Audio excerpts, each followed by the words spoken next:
Grenadines. We FM is SVG.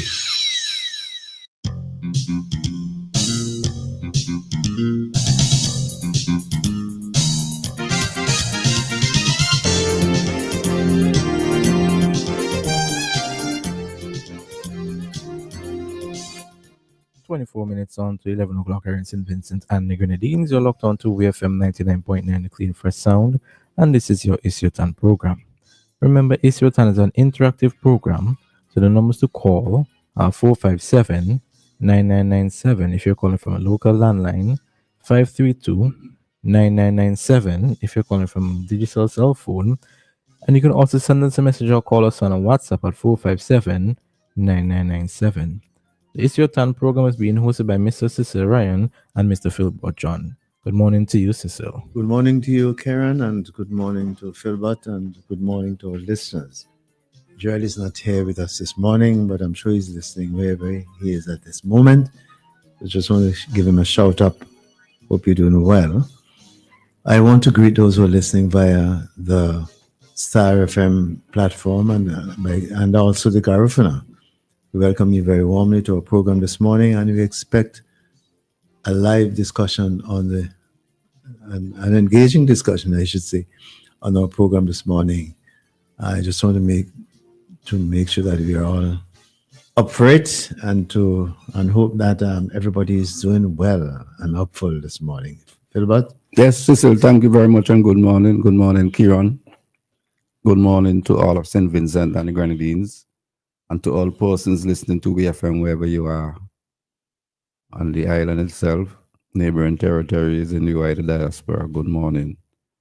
And as Cecil said, anticipate a vigorous discussion this morning, into the afternoon. I want to extend some greetings to my sister who resides in England, but is currently in St. Vincent and the Grenadines. The reason I'm extending special greetings is because she says she listens to the program every Sunday while in England. So, good morning, Triz. Cecil? Yes, Pigeon, I just want to join you and say good morning to Tris as well. I hope she's doing well and hope she's enjoying Vinci, especially given the fact that right now in England, I think, and parts of the Europe, the weather is not so encouraging. Certainly in North America, we sympathize with those folks who are there now, and we invite you to come to Vinci anytime. Vinci is a lovely, lovely place. Fun, sun, enjoyment, and all of that. And don't mention the eats. Breadfruit mangoes, they're in. I'm eating them. Dukuna. All the fruits are here now, are in. So Vinci is here, and we are here, and we have an exciting program this morning. And those of you who have been following know that the ruling has come down on the appeal, the judgment on the appeal to the Eastern Caribbean Supreme Court on the vaccine mandate. There was first judgment. I think it was February last year. There was a judgment in the favor of the respondents, and that was challenged by the government. And the matter was heard. The Eastern Caribbean Supreme Court, and the judgment came down just this past week. So we will be looking at that this morning. In particular, we'll have Senior Counsel Anthony Astafan-Tony. He will be leading our discussion this morning, going through the legal and the constitutional aspects. I think we would want him to focus on those things this morning, and he will be dealing with those things this morning, because essentially those are two elements of the case. the constitutional and the legal procedures. So we have asked Senior Counsel Astafan to deal with them on the program this morning. He's on standby and we'll bring him shortly. But in the meantime, we just want to say that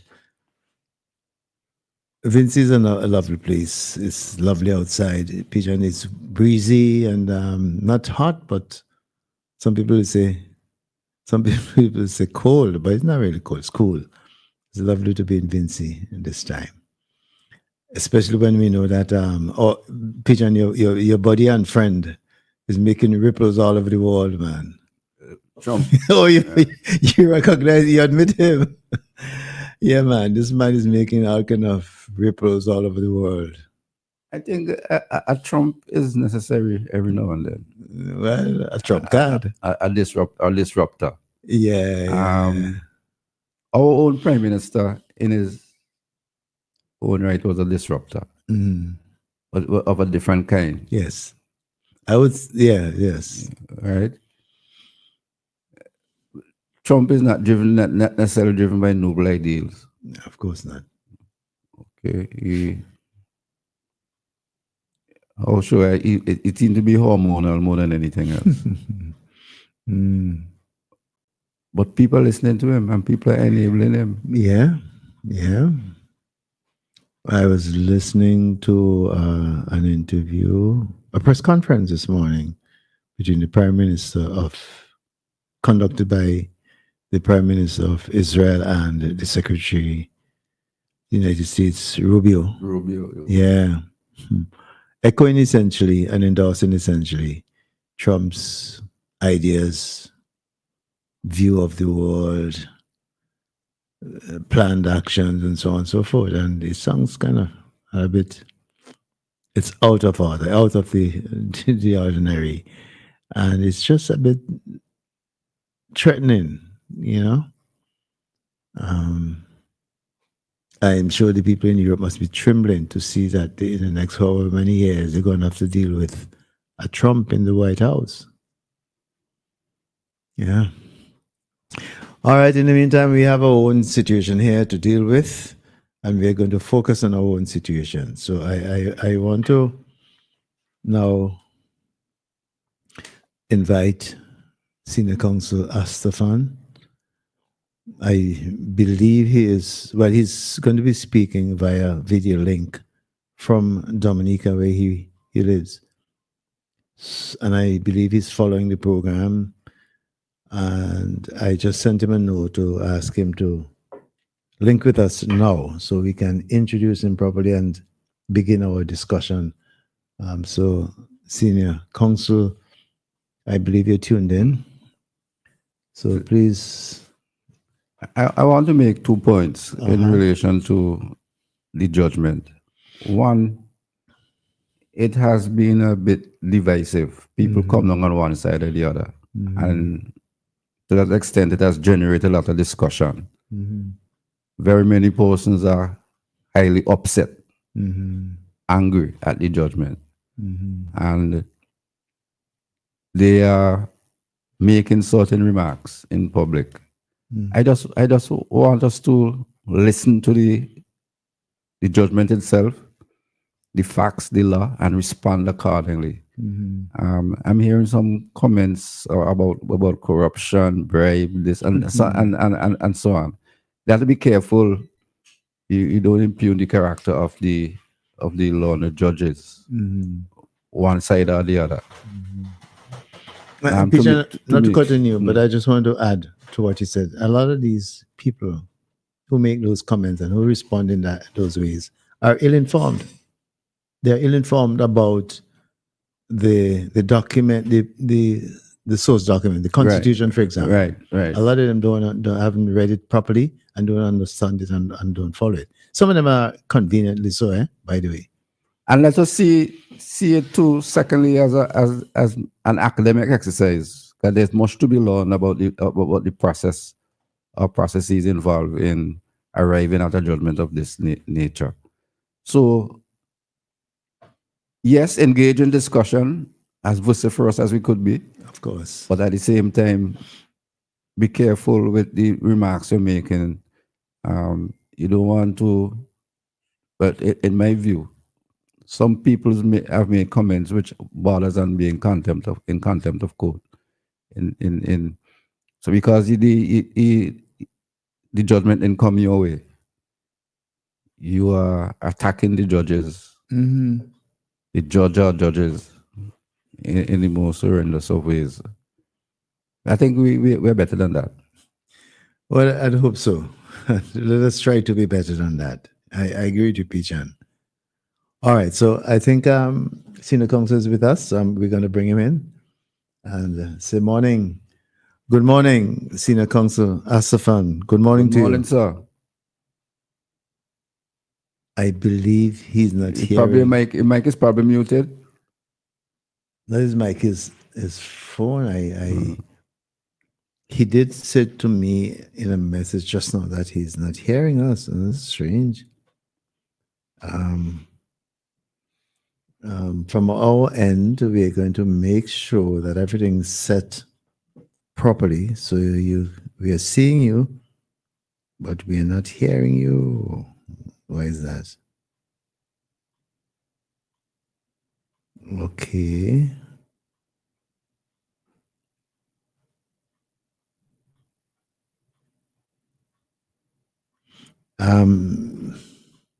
Is there something that we could suggest? His headphone.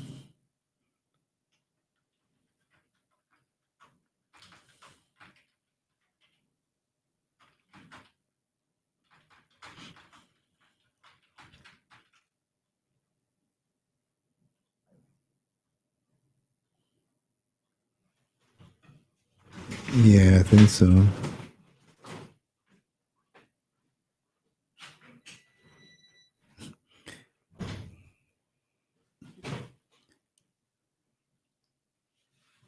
Yes, we're seeing him, but we're not hearing him.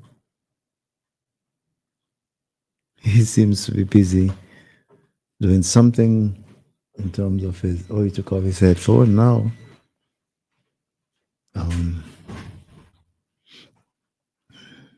I've sent him a message, and I think Karen sent him a message as well. So we're hoping that he will be able to.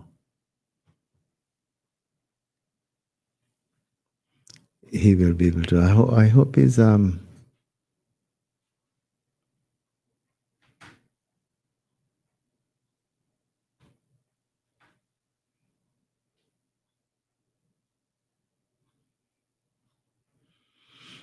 okay.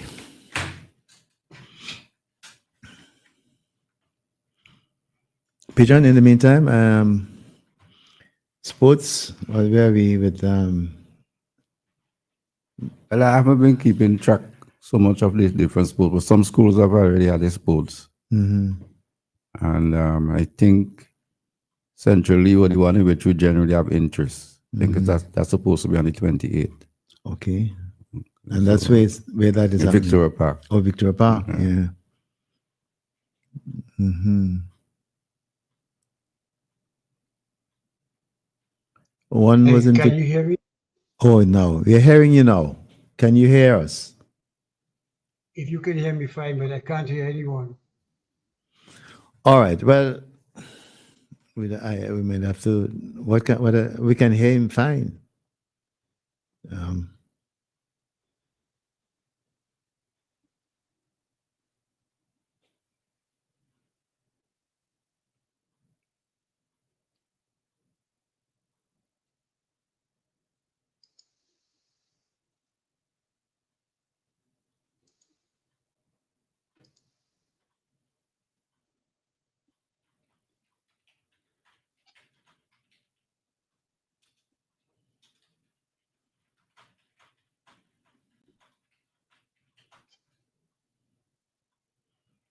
Yes, perhaps.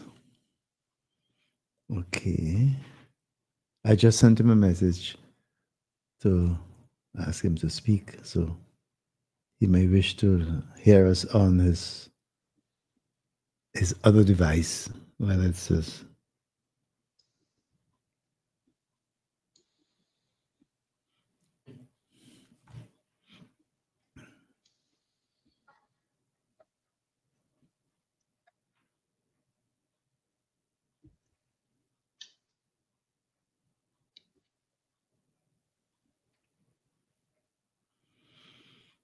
Yeah, and I know that people lined up ready to hear him.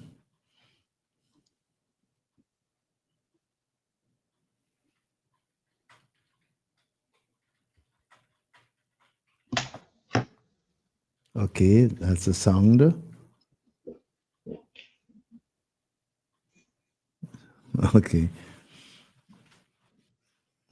We're still trying, and I'm sure we're going to be able to get to it very soon. But yes, in the meantime, Pijan, you remember when the Prime Minister was in studio with us last week? There was he made a statement. He made some remarks really about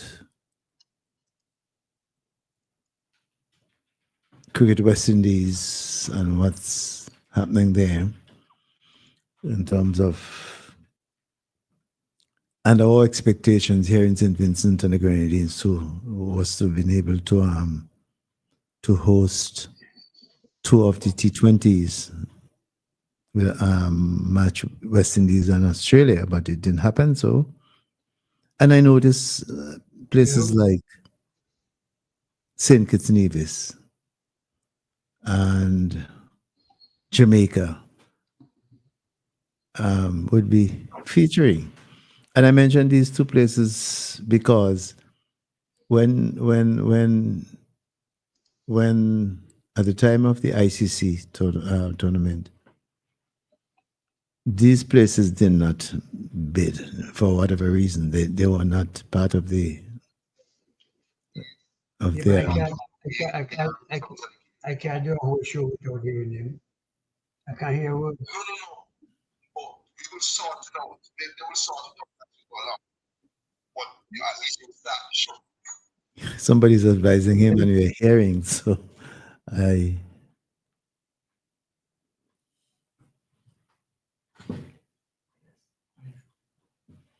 yeah, somebody's advising him, but we're not hearing. Anyway, I was saying Pijan while he's being advised on what to do. Do you want me to just continue and speak about the case until you sort out the question of the audio?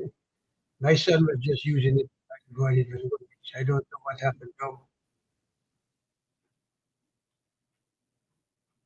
He's still not hearing us. He's not hearing us, and but we are hearing him very loud and clear. I've asked him to speak on the case until his hearing is sorted out. But somebody's advising him similarly. So yes, I was saying, on the matter of St. Vincent and the Grenadines not being. Can you hear me still? We can hear you. If you're hearing us, we can hear you well.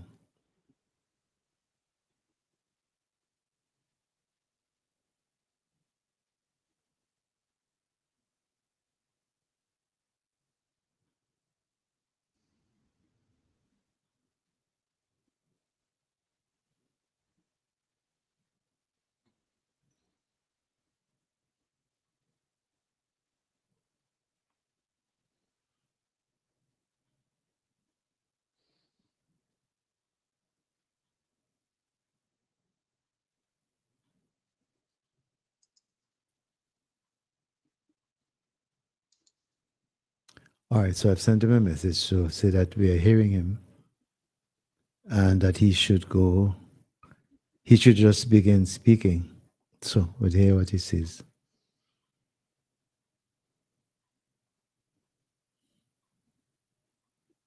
And I'm getting an advice from somebody.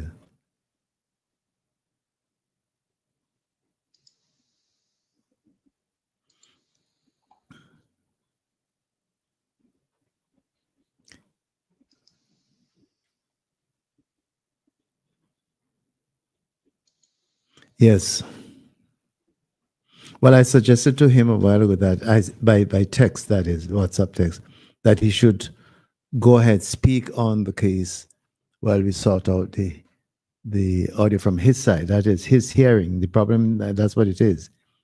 We are hearing him loud and clear, but he's not hearing. Perhaps there's a little button maybe he need to just touch or something like that. And we can't advise him because we don't know how his system is set up from here. But we can suggest, which I have done. I have suggested to him that he just speak on the case. But even that, I don't know. Maybe he is not reading the text. But people line up to listen. I mean, I just had a message here from Minister Caesar making some suggestions, which I have shared with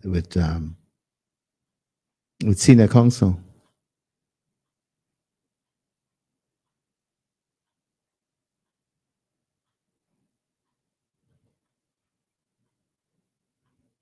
Yeah, and that's one of the things, one of the no-nos of this kind of broadcast, because we should have tried it before to make sure things are up. And normally we do that, but we didn't do it this morning. Okay, so you want me to talk about the case, even though I can't hear you? Yes, Is that yes, right? if you're hearing me. Yes, if you're hearing me.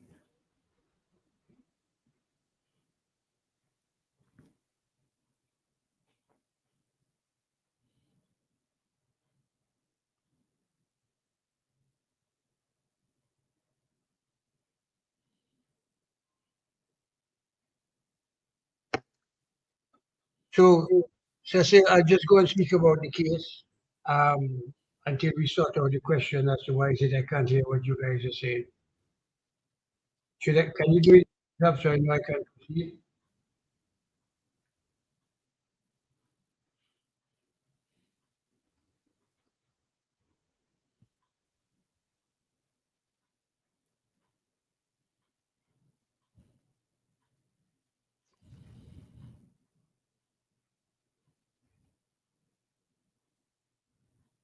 We could only communicate with him Should I by proceed? text.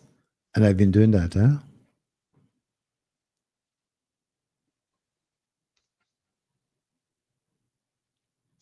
Well, I've asked him to start.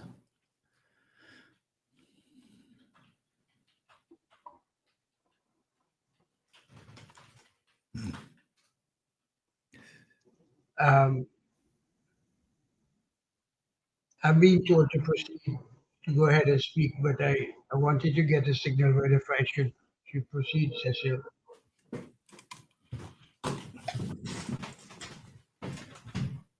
Hello? I've been sending messages to you to go ahead, just speak of the case. We cannot hear.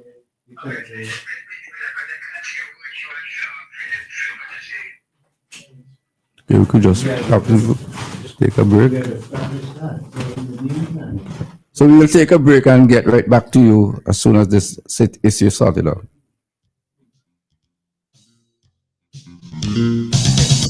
First of all, Cecil,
Okay, I think we had to come up with a compromise.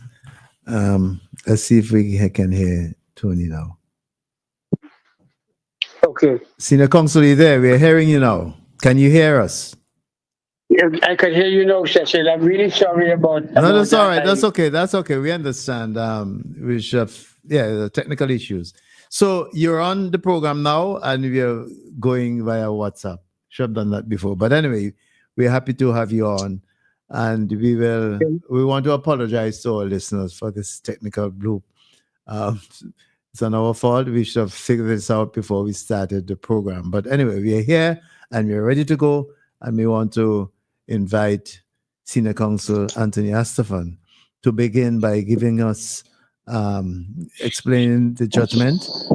Basically, from what I understand, it's two issues: basically, the constitutionality of the mandate and the procedure in terms of how it was implemented, the legal procedure. So, Senior Counsel, can you begin by giving us some idea of the constitutionality and so on and so forth, and as you see fit, anyway.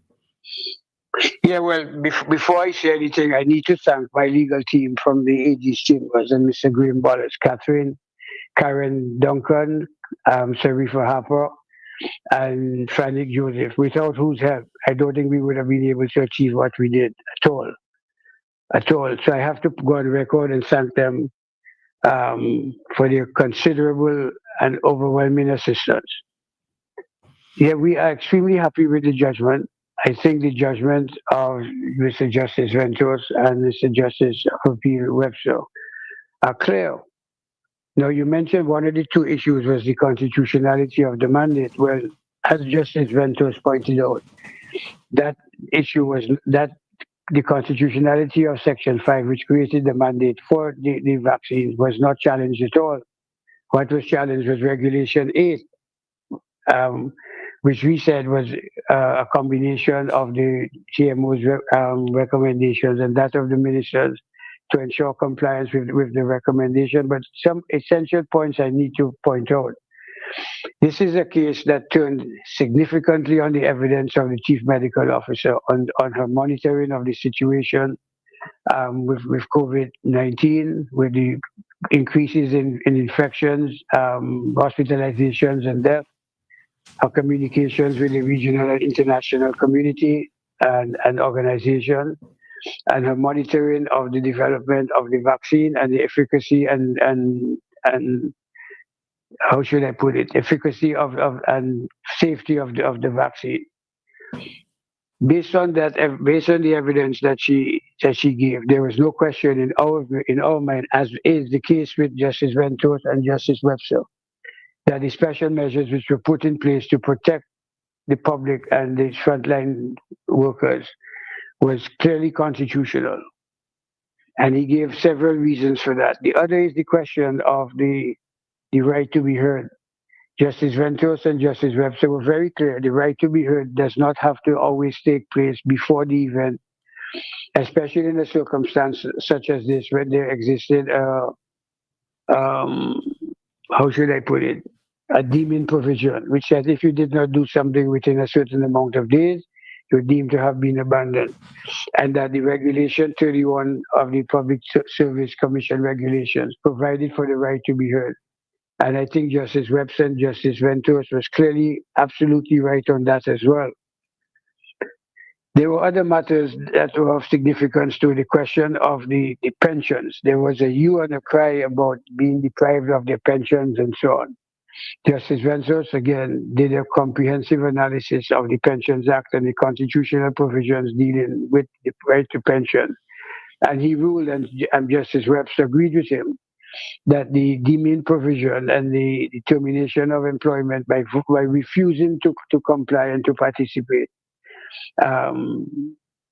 did not affect any accrued or vested pension rights. And the law provided, the Pensions Act provided for any public officer who, how should I put it, who has lost their job in the public service, to apply under the provisions of the Pensions Act to secure payment of the pensions that have been accrued and accrued and vested in them because of the years of service. Well, as the majority of the court points out, there was no evidence from any public servant that they had in fact accrued or had vested pension rights in it, and at least to the amount which it, or to the specific amount which they were claiming to have lost. And then on that other issue, they lost. I think the other point that I needed to make in this opening statement was that couple things. The executive branch of the government repeatedly asked the public servants to reapply for their jobs. Some did and were reinstated without loss of pension. Others refused. And these refused not only to return to work, because I see now the council is saying that you should probably go back to work now, pending some further appeal and so on. And they refuse to go back to work. And in fact, many of them are the current respondents, refuse to apply to the Public Service Commission or the Police Service Commission to have them to determine otherwise, that they were properly deemed to have abandoned their job. So a lot of the majority evidence or the majority judgment turned on the absence of evidence, or in fact turned on the overwhelming evidence that came from the ministers and the chief medical officer, and the lack of evidence to support the claims that were being made by the respondent. And I think that's extremely important for the public to understand. So they did not apply to be reinstated as others were, and they did not apply to the Public Service Commission to have the deemed abandoned position declared otherwise. And we relied, and the court accepted the authority of Justice Monica Joseph of blessed memory in the De Silva case, which says that under these provisions, you have the right after the event has taken place to approach the Public Service Commission to have them to declare that otherwise, meaning that you were not properly deemed. And also, I think in the interest of fairness, the regulations did in fact make provisions for exemptions, religious and medical as well. So I think that's a brief as is possible of a summary of the essential points that we succeeded on. And we are, of course, very happy that we have succeeded. We're not gloating. We're not suggesting anything. In fact, I want to thank the lawyers on the other side for their work during the High Court and the Court of Appeal. That's how it's supposed to work. You win, you win once, and you may lose the other one. And there's no need for gloating or boasting. But we are extremely happy with the decision we have. And the other thing too is the question of proportionality, which is another issue that was in the appeal, which you did not mention, and I didn't expect you to mention all, Cecil. But I have to deal with it. The question is whether or not what the government did with the regulations and deemed abandoned and lose your job and giving you the right to reapply and the right to go to the Public Service Commission was reasonably required in the interest of public health and reasonably justifiable in a democratic society. The majority of the court relied on the uncontradicted evidence of the chief medical officer that all of the prior protocols for restricting transmission or slowing down transmission, illnesses, hospitalization, and death were not effective, and that based on advice from the regional authorities and PAHO, CASA, her conclusion was the vaccines would have been the best protocol available to slow down or prevent transmission, to reduce infections and hospitalizations and deaths, and that the risk of adverse effects were minimal, really, really minimal. So the government had to make a decision based on that, also having to deal with the consequences of the volcano, which was disruptive, and there were people living in groups and having to be dealt with by public servants, etc., etc., etc. Now there was a suggested, oh, you could have done something else, suspend them without pay. And what I suppose that's a possible option in some circumstances. So too, a state of emergencies or complete lockdowns. The government of St. Vincent and the Grenadines had to craft its own measures to protect its own people in accordance with the medical advice that they were given by the chief medical officer. And Cabinet had to make a decision on the consequences for the adamant refusal to, one, get an exemption or to get vaccinated. And the court agreed with us that in the special circumstances of St. Vincent and the Grenadines, the measures were reasonably justifiable and proportional. Now, the dissenting judge spoke about draconian, but the majority court indicated that that's not a test for legislation under our constitutional regime. It's whether it's reasonably justifiable in a democratic society, which requires the government to make a decision whether or not the private rights or the adamance of some to refuse to take the vaccine and still go to work in medical centers, in schools, in customs, in immigration, and so on, ought to outweigh the public interest rights of the others, including the students, the patients, the tourists, the people that have to deal with them on the front line. And a decision was made that the public interest and the public health of the country trumps any private rights that the individuals were seeking to claim. Bearing in mind that the majority found that the only constitutional provision they were complaining about was Section 6 in relation to pensions, when there was zero evidence of loss of pension rights. And the other part about the right to be heard, I explained that already. They were given the opportunity to be heard, but they didn't take it. So in these circumstances, we in summary again, we succeeded. The concept of natural justice that was invoked. Could you explain that and the outcome? Well, the principles of natural justice is an extremely flexible principle of law. It does not have, and it could be modified by statute or by the judicial decisions of the respective courts. And we relied, and the Court of Appeal agreed with us on the House of Lords decision of Doddy, D-O-D-D-Y, that says it's a flexible principle. You could be given the right to be heard before the event happens or after the event happens. And giving somebody the event a right to be heard after the event to modify the decision of the decision maker, it's consistent with the principles of natural justice and protection of the law. In fact, there's a judgment from St. Vincent de Silva versus the Attorney General delivered by Madam Monica Joseph of blessed memory that clearly stated that under the regulations that says, under Regulation 31, which is the provision which gives a right of access to the public service, to have your deemed abandoned status modified or declared otherwise, given the right to be heard after the event, is not a breach of natural justice. In fact, it's consistent with the breach of natural justice. It's a principle that we have used in other cases as well, which succeeded in this one. So to answer the question, Philbert, the majority of the Court of Appeal said that the decisions and the procedure that was put in place for these matters were consistent with the principles of natural justice. Senior Counsel, on the fundamental question of the rights of, and if you like, freedom of individual to decide one way as opposed to not taking the vaccine and not complying, was their right, according to the Constitution, was their right violated?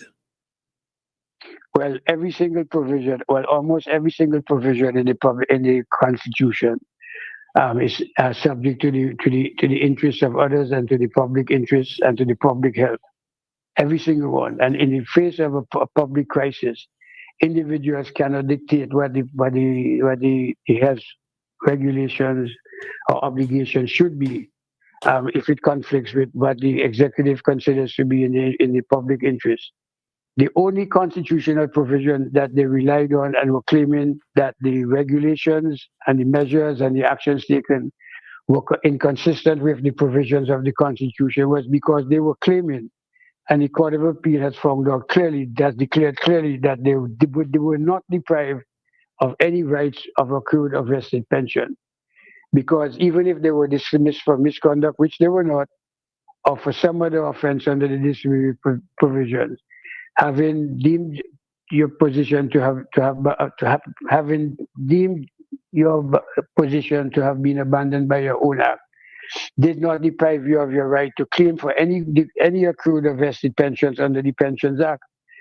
And that was a compelling and decisive blow to the constitutional claims or remedies being claimed by the respondents on the question of their pension rights. And in fact, the Court of Appeal relied on the Elvis case, I think it is, when the public servants had resigned. Elvis Daniel. Yeah. They made it very clear that the public servants, whatever may be their status, still in public service or terminated from public service or having resigned, have a legal right to claim pensions under the Pensions Act, perhaps even under the Constitution too, for any rights that have accrued or vested in them. And there was, once that decision was made, because that's the submission we made in the High Court and the Court of Appeal, That was the complete and absolute end of the constitutional claim under Section 6.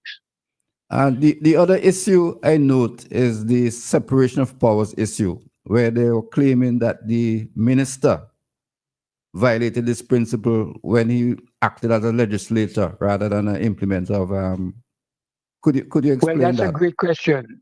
Yeah, that's a great question, Phil, because they relied heavily on that. But we were able to show that in situations of severe public disruption and disorder and in public health emergencies, there's a principle of law that permits the parliament to delegate legislative powers to ministers to deal specifically with the particular crisis.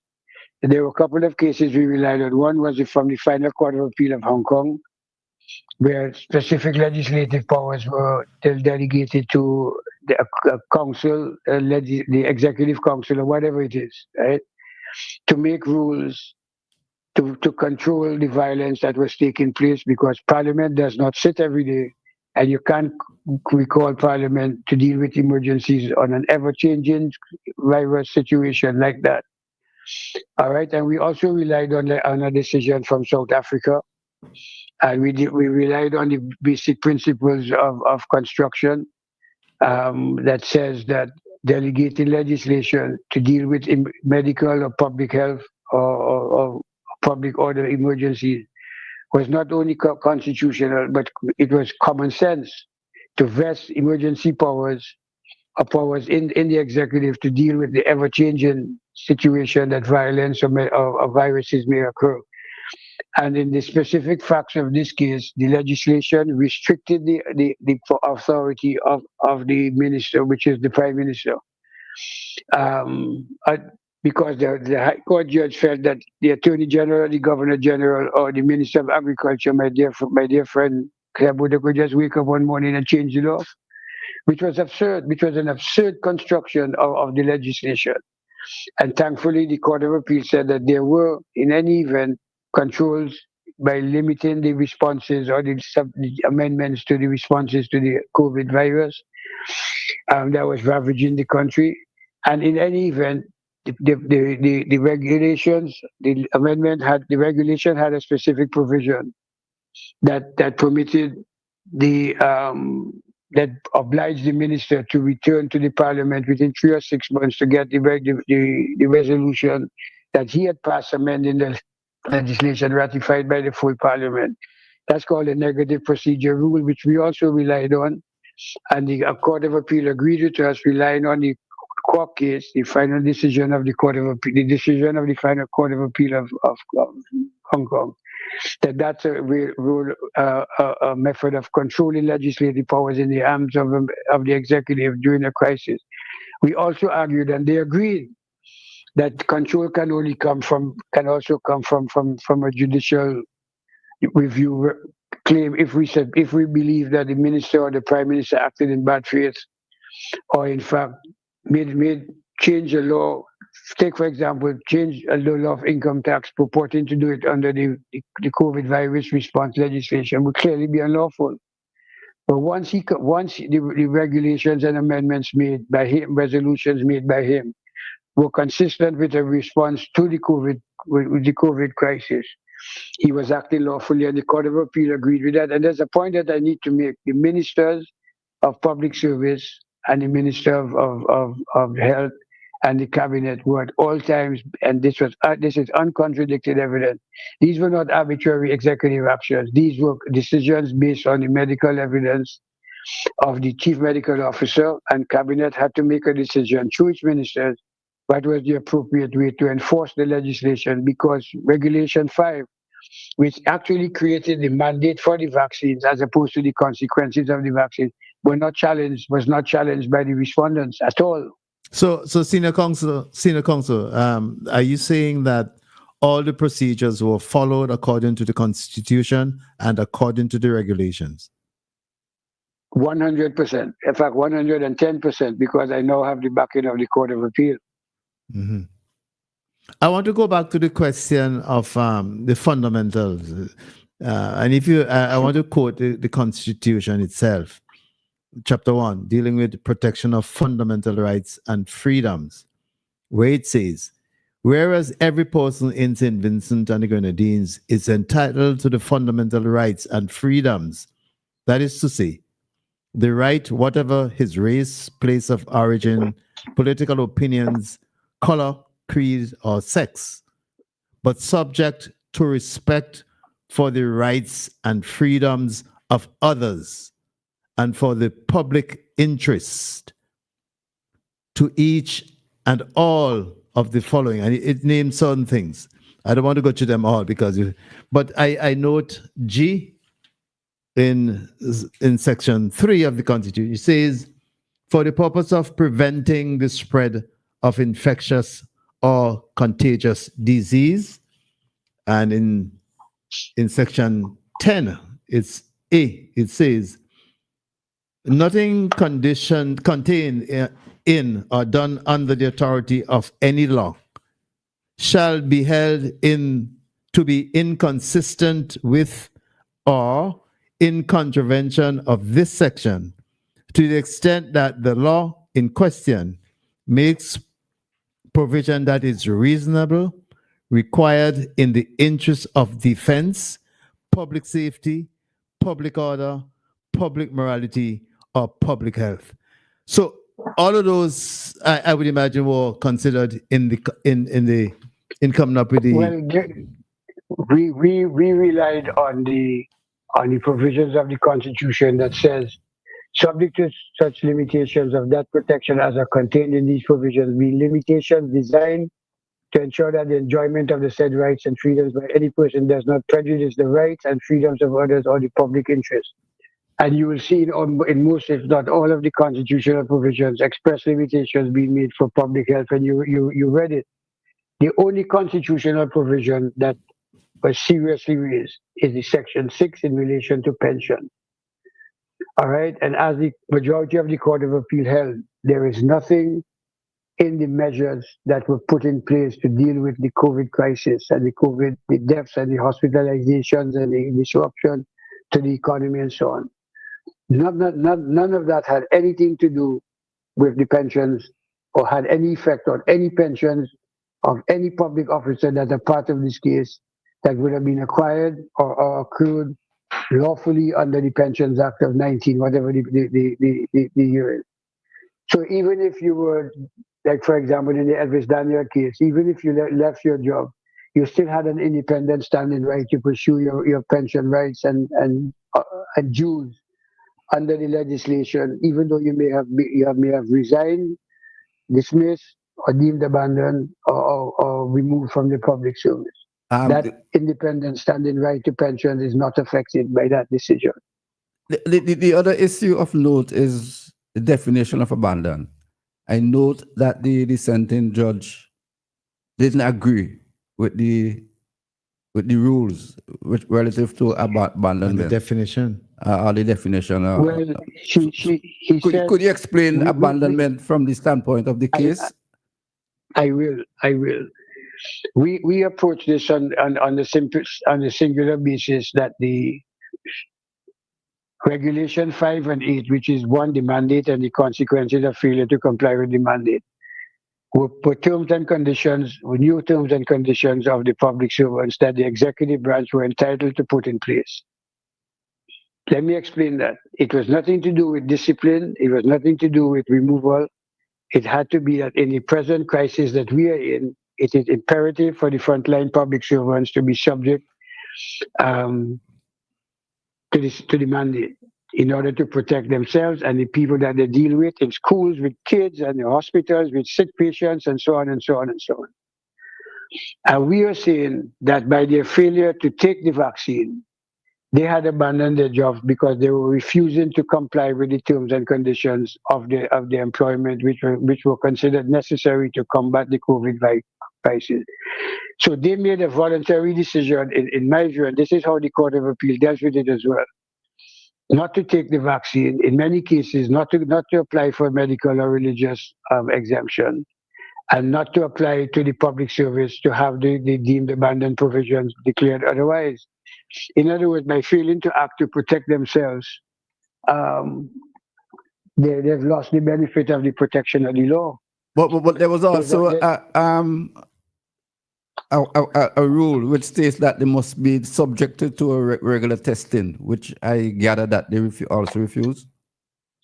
The case law is extremely clear that the government can at any time unilaterally alter the terms of conditions of public servants except those expressly protected by the Constitution. And if regular testing and masking is required or vaccines are required for the purposes of your job, you're obliged by law in St. Vincent and the Grenadines to comply with it. And they didn't. And the other thing too that I should mention, Phil, but as you mentioned the question of the mask and the regular testing, the uncontradicted evidence of the chief medical officer was clearly that these protocols that you mentioned were not effective or as effective as the vaccines or a mandatory vaccine program for the frontline workers. Otherwise, she would not have recommended it.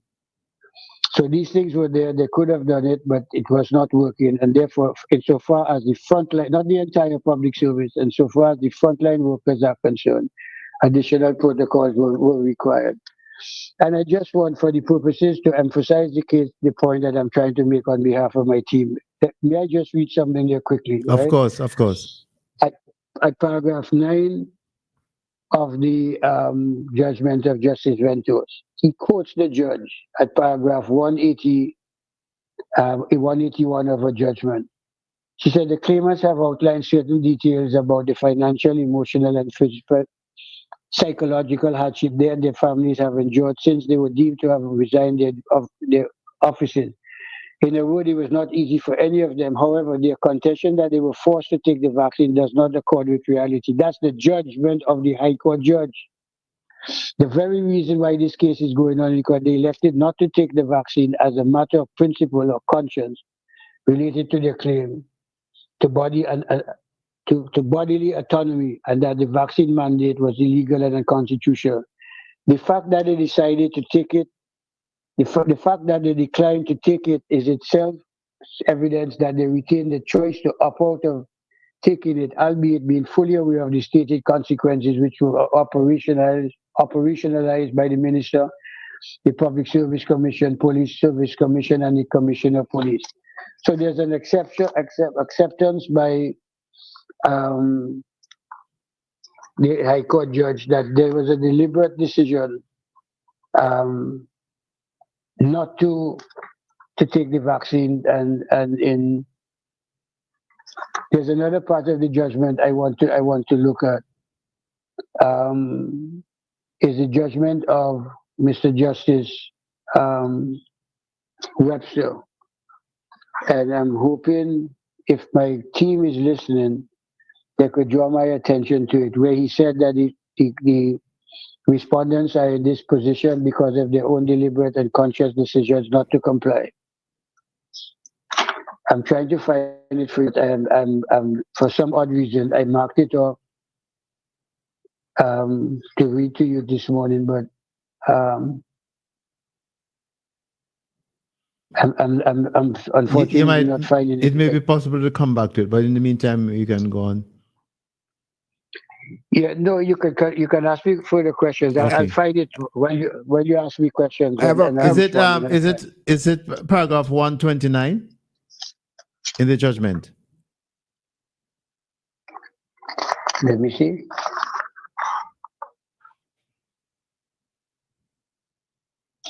Well, that's where it starts. But Okay. I'll find it. I'll find it. Okay. But could I draw your attention to the dissenting judge's opinion? What do you see as his fundamental flaws in his argument, and why shouldn't we accept his position? And also, in addition to that, Senior Counsel, can you, in answering Pigeon's question, reference was made by him of some $1 million plus and questionable source. Is that relevant to the case? Also, when you respond, can you say? Well, my dear brother, that is when I began to question the dissenting judgment. When I read that, I began to question the judgment when I read that. And the other thing that I question too is the fact that he was spent a considerable amount of time speaking about discrimination against religious discrimination and freedom of religion, none of which was before the High Court or the Court of Appeal. Then he was saying, "Oh well, there should have been no cross-examination on this or whatever the situation was." I have read the judgment, and I do not agree with the judgment. I think the majority is correct. I think the mere fact that he sought to Can you reference and clarify? You highlight- said you do not agree with the judgment. You mean with the Dissenting. dissenting? the dissenting judgment. Okay, fine. But, okay. but could you highlight any particular points of relevance that you would like us to look at in Well, relation to that? he was seeking to. I can talk in general terms because the judgment is 189 pages. He sought to question the evidence that was accepted which was uncontradicted from cross-examination or medical evidence, and he was questioning the evidence, fully aware of the fact that the evidence was not challenged either by direct contrary expert evidence, because the respondents applied to have expert evidence given, and the judge threw out their application and said it was not relevant. So they didn't have any expert evidence to back up what it is the judge is saying that could have been done. And in any event, and in absolutely any event, there was no cross-examination. So the principles of judicial interference or non-interference was at its highest in this case. And rather than seeking to apply the uncontradicted evidence as it normally must be taken, unless it's conflicted by some documentary evidence, which it wasn't, to question the sufficiency of the evidence was something that I took issue with. Because you got the impression that he didn't seem to appreciate the circumstances in St. Vincent and the Grenadines.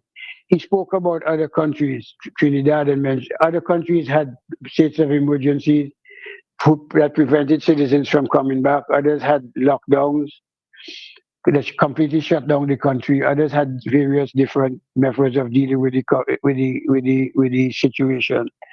But what the judgments of the respective courts say, which we submitted to the High Court and the Court of Appeal, in these circumstances, you have to give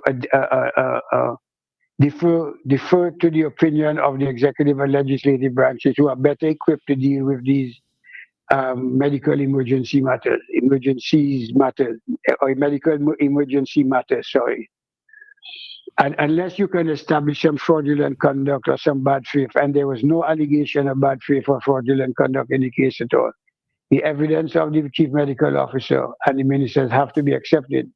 Now, the judge also found, and he also accepted the fact that the ministers did not act on the advice of the chief medical officer on the basis of the linguistic interpretation of the measures, where the ministers, whose evidence was not contradicted by cross-examination or otherwise, made it absolutely clear that the chief medical officer had recommended to them, when I say them, the cabinet, the prime minister or the members of the cabinet, that public servants on the front line should not enter the workplace unless vaccinated because of the significant threat posed to them and others.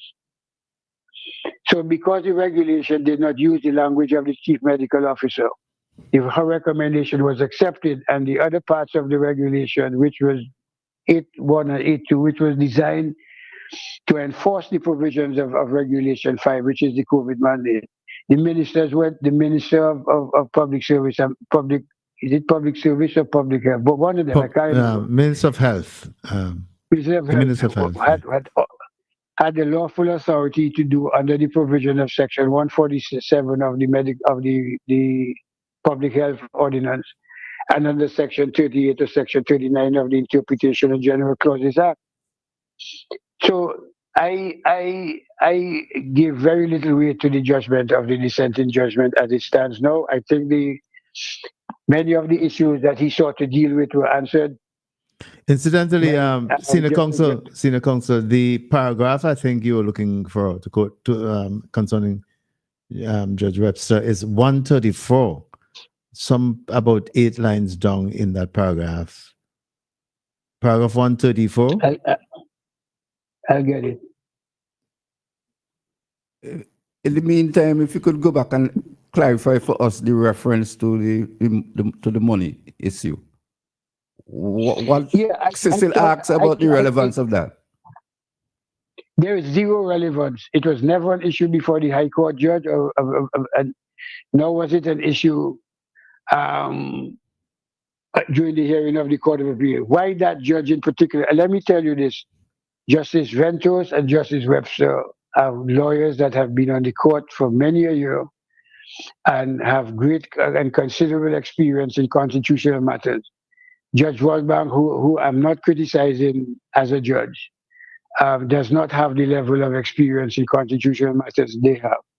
And why he would want to raise the funding for the COVID campaign and for the COVID educational process that the chief medical officer in good faith ordered to happen, and for the purchase of the vaccines, had left me bewildered. I just couldn't I don't know whether the intention was to raise the specter of a motive. But is that from a legitimate source that you're aware of? We had put in certain evidence to show that the government had in fact raised the money for the educational program to raise the rate of vaccination, because St. Vincent had one of the lowest rates of vaccination in the Caribbean, and to buy and to distribute and to store and to preserve the integrity of the vaccines in special containers. So it costs a lot of money. So we put the information of the figures out to show that it was not just idle talk on the part of the chief medical officer, but the executive and legislative branch were in fact supporting the measures to educate people about the vaccine and to raise an issue about it. And guess what? You tell me no politics, but a number of persons who I know to be anti-government have focused on these paragraphs, creating some kind of suspicion and motive. Senior Counsel, the reason why I said no politics is because I'm sure the Prime Minister is listening. I know that. And in the event that he wishes to come in, he would be welcome anytime. But after you've made your presentation, but in terms of politics, he is most capable to deal with the politics. That's why I said that. I have another question. Favor, may I just answer my dear friend Cecil? The Prime Minister will also tell you that the Cicero, which is what he calls me, is also capable of dealing I didn't say you're not. I didn't say you're not. I just wanted you as the lead counsel in the case to deal with the legal matters.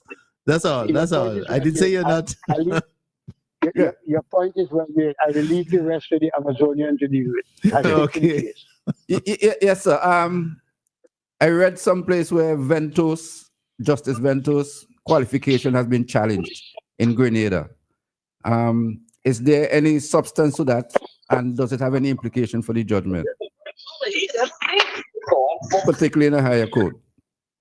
I give you the same response I've given in the past when I've been contacted about that. I don't know about it. It's a matter that's before the court. I do not want to say anything that may prejudice the hearing of the case for people to say I say. I leave it to the good judge to make the decision that's in his best interest and the best interest of the court. And if he intends to fight it, I think that's his right. If he wants to step down, that's a matter for him. But based on my understanding, the integrity of his judgments would not be affected. That's all I'm prepared to say at this time. So, Senior Counsel, can you go back to the, I don't know if you found it in your document, the reference by Judge Webster. Have you found it? Yeah, I need to find it. It's on, I was saying to you, if you go to paragraph 134. I don't think it's 134. I looked at 134 and I didn't see it there. Oh, I see. I thought I read 134, which says that I agree with Ventos' findings and conclusion. And then he goes on. I thought that was what you were referring to. No, okay. No, it's a part of the judgment when he said that the people that regrettably the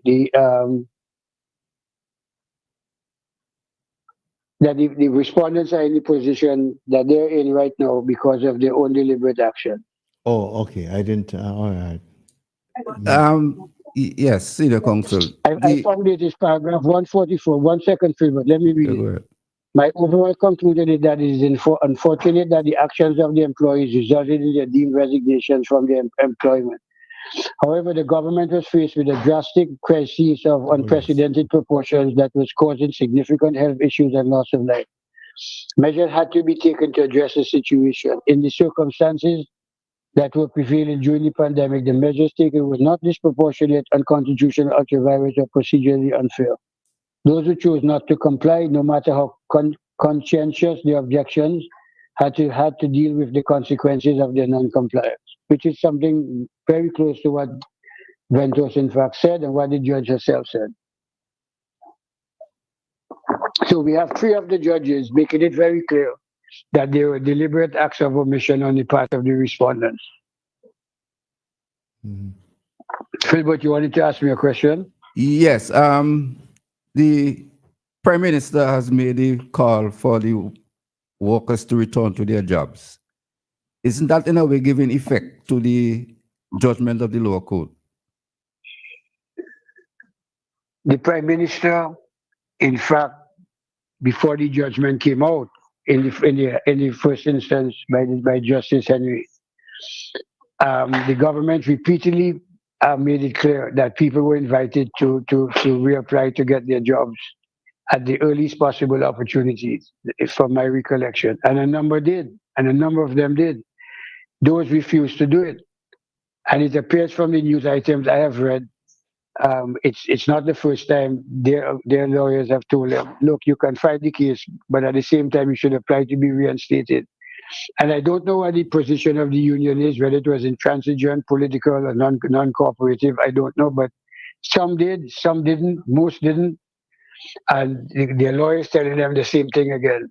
Apply, you will not lose your benefits or whatever benefits you may have occurred or whatever the exact word occurred or vested in you. Most of them, some did, most didn't. Similarly with the Public Service Commission, some did, most didn't. They had taken a position of non-compliance, which the judges seem to have felt was the cause of their own difficulties that they're in right now. And is there legal difference between rehiring and reinstating? In the circumstances of this case, Yes. I don't think there is. You'll be reinstated, and your pensions and your other accrued rights and benefits will take effect from the date of your reinstatement. And what about retroactive pay? But before you go on to retroactive pay, you just said from the time you're reinstated, isn't it retroactive? My understanding is retroactive, as if it never it never broke. I mean, it was never cut. That I take your correction. I take your correction on that. Insofar as the pension benefits are concerned. Yes. But and in relation to the question of back pay, yes. I think the Prime Minister will explain that himself better than I. But I think the Prime Minister's position would be that the back pay is the consequences of your deliberate action, not to apply or reapply earlier, and by your non-compliance with the respective legislation. So I take your correction on the pension benefits and other matters, that you will not lose those that you have already occurred. I think I said that, so I misspoke. I thank you for that. Yes. Okay. But I don't think the same position will apply to retroactive back pay. Mm-hmm. Because I just read to you, but the High Court judge said you knew full well what you were doing with the consequences that would follow. Justice of Appeal Webster says the same thing. I just leave that open there for the Prime Minister to take over when he calls. Mm-hmm. Okay, one of the options being considered by the respondents is appeal to His Majesty's Privy Council. Is it automatic, or don't we have to still go back to the court to seek leave to appeal? I think in this case they would be entitled to appeal as of right, insofar as some interpretation of the Constitution may apply. If not, they would probably apply for leave under that the matters raise issues of great public importance. So they have the right to apply either as of right or as a matter of discretion. That's what I wanted to mention. Okay. Senior counsel, But they will, sorry. no, I have just a simple, small question I was going to ask for my own personal enlightenment. I know you're a man, you have studied most of the constitutions in the region. And as far as I'm aware, the Antiguan constitution really makes it clear that it's for Antigans, as opposed to the Vincentian constitution, which says a person, could be anybody. Is that true? And does that make any significant difference? I think the Antiguan constitution refers to persons as well. Oh, okay. In the case of elections, I mean, sometimes it goes beyond citizenship of the state to citizenship of the Commonwealth. Okay. All right. But in Antigua, to the trade unions applied to strike out the mandate that was here, to challenge the mandate that was in Antigua and Barbuda, put it by the Gaston Browne administration. But we were able to get these claims thrown out at a much earlier stage than we did in this case. All right. And in this case, it's not finished yet if they go to the Privy Council. Of course. All right, Senior Counsel, stay online, of course. We would want to invite persons, not the Prime Minister, to call us if they have any questions or have any queries based on your presentation this morning and in response to the judgment generally. So the number to call is 457-9997.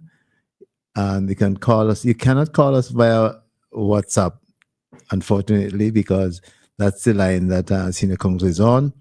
But you can call us straight. 457-9997 is the number to call.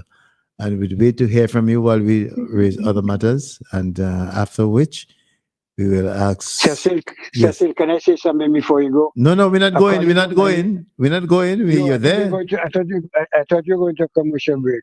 No. A colleague of mine who's listening in Antigua says, Tony, our constitution also says person, so I'm right. Okay, thank you very much for that. Well, I'm glad, yes. Okay. Yes, so I'm inviting persons who wish to make a contribution to the program, to the discussion, to call us now, 457-9997. And after that, we are down to have also to hear from Prime Minister. But we have a call now. Tony, I hope you can hear when we take the call. Well, so far I'm hearing you well. Yes. Good morning. Welcome to the program. Good morning, gentlemen. May I ask Senior Counsel a question regarding the challenge to justice for Ntosi? Just hold for a minute. First of all, Senior Counsel, are you hearing? I heard him quite well. All right. And the person calling is who? John Public. No, John Public is not a person. Except you wish to call him. Except you wish to rebaptize yourself. Do you know the names of everybody in the world? That is not the question. If you're not going to give your name, please. I don't want to have time to waste this morning. Please. What I said, my name is John Public. No, your name is not John Public. John Public is not look. I'm not going to go down that road. Let me tell you, so you know up front. I'm not going down that road. Please. Right. So he has decided not to continue. Well, all right. My answer would have been the same. I don't intend to discuss this case at all. It's been discussed with me professionally, or so how should I put it, with colleagues of mine privately. But I don't intend to discuss that case publicly at all. Which case? I don't. Anyway, let's not. The one against the Justice of Appeal. Okay. All right. Venture. So let's continue. 457-9997 is the number you can call to be part of a discussion this morning. And let us be straight and honest. That's frank and upfront. That's all we're asking. There's no need to duck and bend. Doesn't serve the purpose. We are we are seeking frankness, clarification, edification, and all those things, which will enlighten our own understanding of what happened. So let's just use those things to guide our discussion this morning. All right. So if there's no, Senior Counsel, I don't know if there's any other issue you want to highlight, because I'm going to invite the Prime Minister to call us. So, Peter, Senior Counsel Peter has some issue. I wanted you to comment on the issue of cost. I didn't see any reference to cost in the judgment. Yeah, could you hold on, please? Could you hold on? Could you, Peter, a number of calls coming now. Let's take the calls and we'll come back to that. Good afternoon. Welcome to the program. Cecil Pigeon, Senior Counsel after film. Good afternoon. Good afternoon. Good afternoon. Good afternoon, Lansford. I would like to ask. Lansford, we're missing the first part of what you said. We kind of missed it a bit. Yes, Can you repeat it? I missed it. I missed that too. Hello? Okay, you're hearing me? Yes, now we're hearing you clearly now. Okay, I have a question for the Senior Counsel in terms of interpreting a part of the ruling that he made reference to, where he mentioned, in my words, that the right to be heard can be effected after the decision was made to deem the claimants to have abandoned the job. Does that mean that when the officers got their letter deeming them to have abandoned the job, that they should have written to the service commissions, in other words, follow the procedures, the established procedures of going back to the commission, and if necessary, to the appeals tribunal, Senior Counsel? Is that what the ruling is saying in effect? That's exactly what the ruling says. And in fact, some of the persons did apply to the, as I said, to be reinstated, and others did apply to go to the Public Service Commission. There is this decision in the 80s or 90s from Madam Justice Monica Joseph from St. Vincent and the Grenadines in this public servant called the Silver against the Attorney General.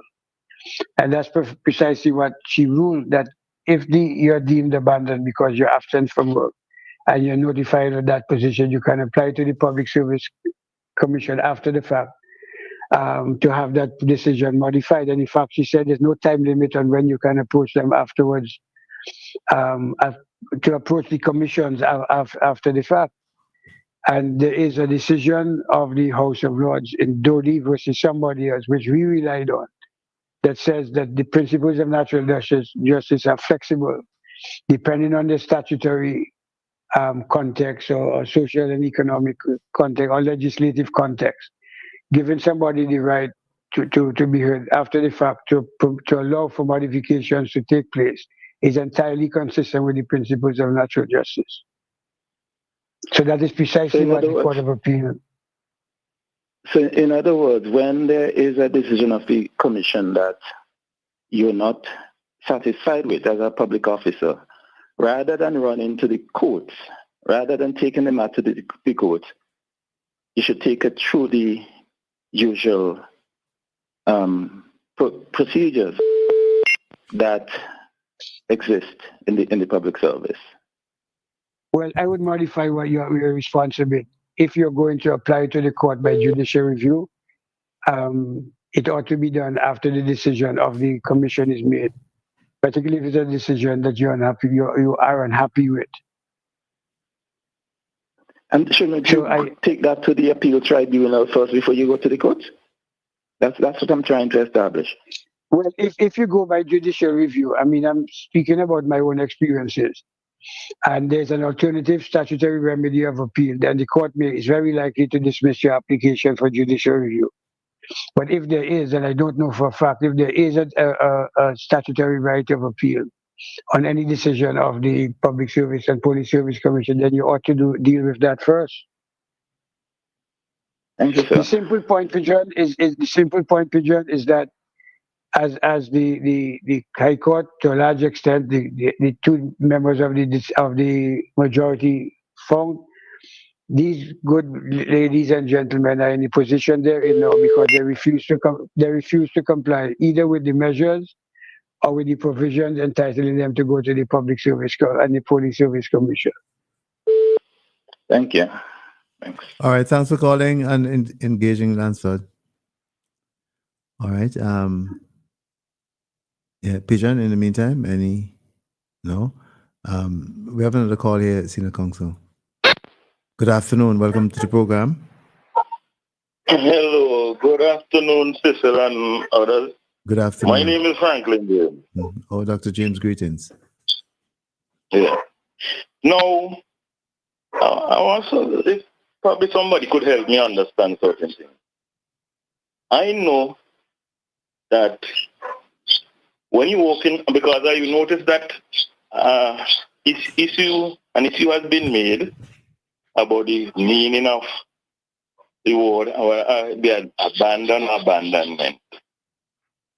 I want somebody to help me because I know when you work in certain jobs, especially jobs that deal with dangerous situations, there are certain conditions that are laid down in order for you to be able to access your workstation. For example, if you work in a lab that deals with hazardous substances, part of the stipulations in terms of being able to access your workstation is to wear certain personal protective equipment, PPE. And because of the dangerous nature of the job, it is a zero tolerance to anything short of properly donning the required PPE. So if somebody shows up on the compound, does not don their PPE in the way it should be done, they do it one day, 2 days, 3 days, they do it for 11 days. Although they would have been told that would have been drawn to their attention that there's a zero tolerance to anything short of proper wearing of a PPE. Can this person say, because they were on the compound, that they would have showed up for work? Remember I thought you were asking me a question, Dr. James. Sorry, I'll wait for you to finish. So no, I'm asking the question. You're on the compound, but you do not meet a fundamental requirement to enable you to access your workstation. And it is a woeful thing because it is drawn to your attention that you need to meet this requirement. And if one day you don't meet it, 2 days, 3 days, and I purposely say 11 days, could you say that you would have showed up for work? And well, I think that's what. Hello. No, I think that's what they try to say, and I think the dissenting judge seems to have been attracted to that argument as well. You're absolutely correct. If in the midst of a COVID crisis or of a viral crisis or whatever you want to call it, the medical evidence that's paramount is saying that you should not be allowed in the workplace unless you're vaccinated. For the reasons advanced by the chief medical officer, you cannot come and say, well, you were always willing to do your work. I turned up every day in my uniform. and so on, because that's not meeting the test required under the law. And in fact, you're correct again for the additional reason that there's the legislation in St. Vincent and the Grenadines that makes legislation, including subsidiary legislation, like the special measures intended to protect public health, as part and parcel of the terms and conditions of the public officers. I mean, clearly that's beyond the dispute. So you can't turn up unvaccinated and say you're ready and willing to work, and therefore you did not, or you had not abandoned your job. As Justice Ventos pointed out, and Mr. Webster, to be able to work, you had to come to work in full compliance with the provisions of the law, which require you to be vaccinated. If you're not vaccinated, as you put it, Dr. James, then you're not entitled to enter the premises or to work in the premises for the fear of contamination, or insofar as the virus is concerned, the potential of being infected or infecting others. And it's important that I emphasize again and again, these were frontline workers, teachers, health people, frontline officers in the police and immigration and customs and so on. It did not apply to everybody in the public service. Just those that were at the greatest risk of infection and the greatest risk of spreading infection. So I agree with your question, Dr. James. Another thing I want to touch on. Also, something that jumped out at me was the word draconian. And I'm not a legal trained person, but I was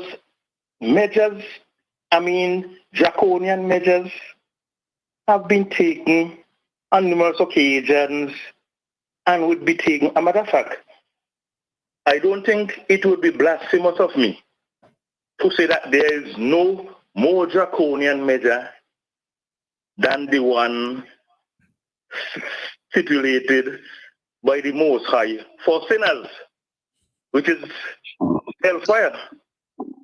I don't think that I am being blasphemous, but the issue, I think, is that does the punishment fit the crime?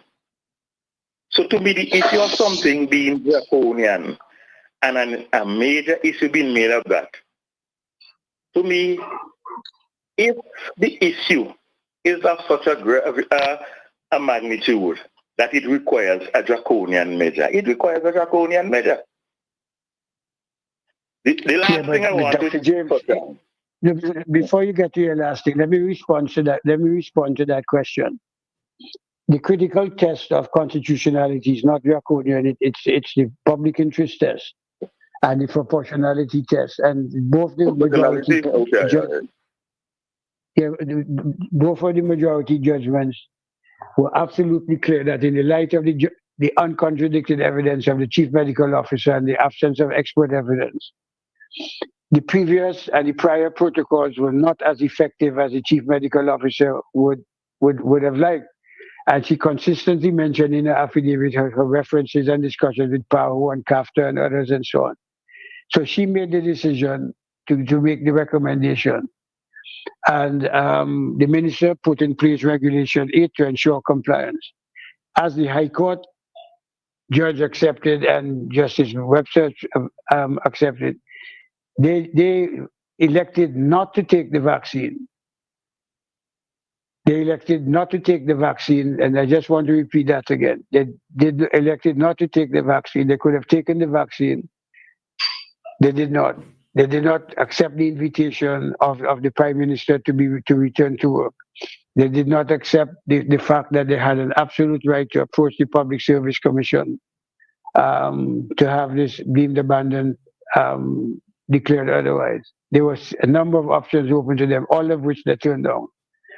And as Justice Mitchell Webster said, they're the victims of their own doing. So I don't know where the draconian. The final thing I want to just touch on.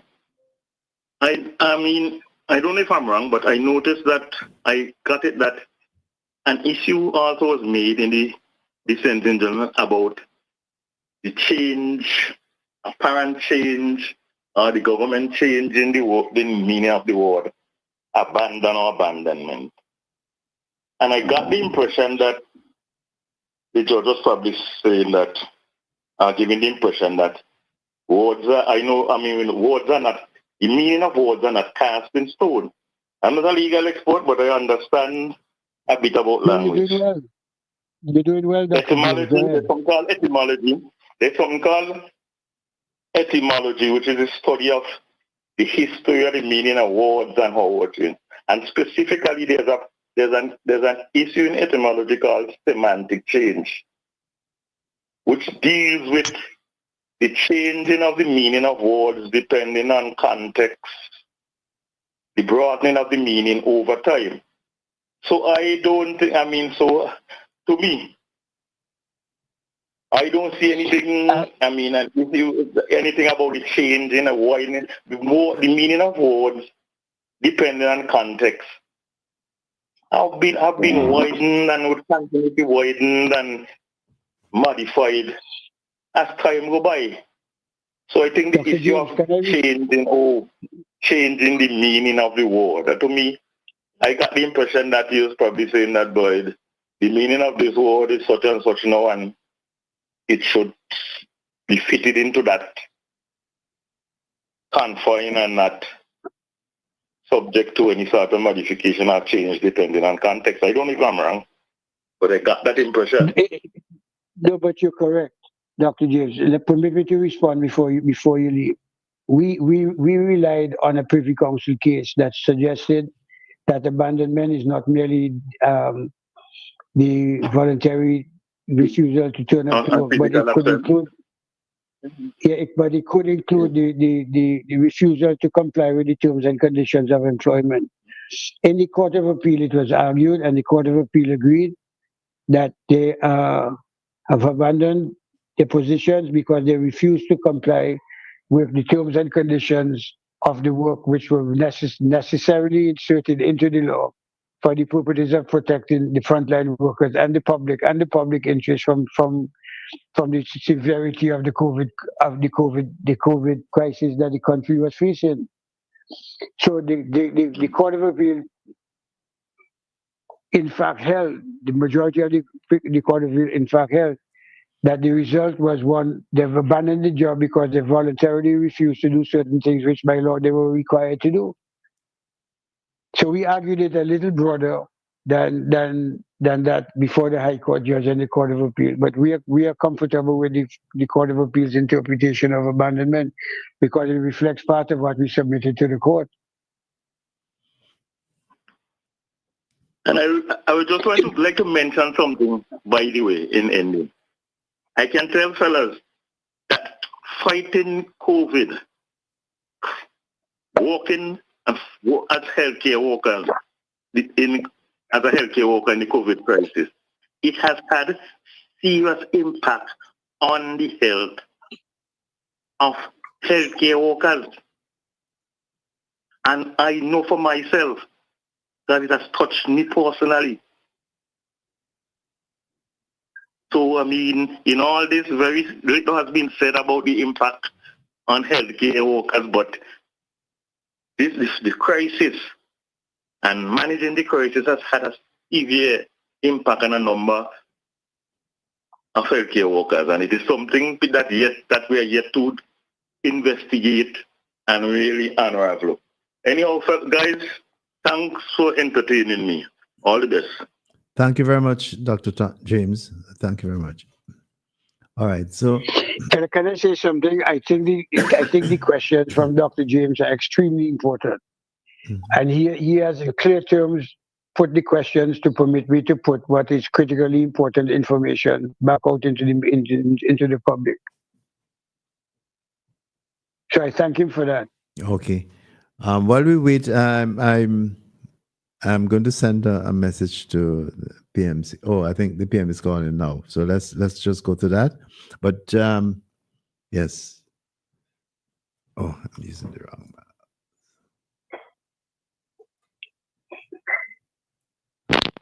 Good afternoon. Hello, good afternoon. Hi, Cecil, Prime Minister. P. John, Yes, good Tony. afternoon. This is Ralph. Welcome Well, to our I've discussion. I've joined the conversation. So if any specific questions are there, which you would like to ask of me, because the subject is so wide, so broad, so deep. And Tony has done a pretty good job. I don't know which particular aspect you'd like me to speak upon. The question of returning to work and Yes. reinstatement versus rehiring, and whether or not Yes. all benefits include back pay or repayment of lost earnings. Okay. Our position has been, and now it is confirmed by the Court of Appeal, that the persons who did not go back to work in accordance with the special measures and which triggered the Public Service Commission Regulation 31 and the comparable regulation in relation to the police, that the government acted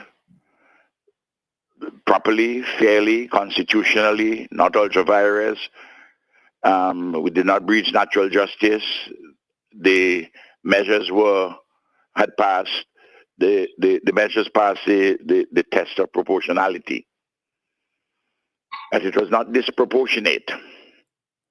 And what we are saying, and in from the process of healing and bringing some closure, as we have said all the time, even before this judgment,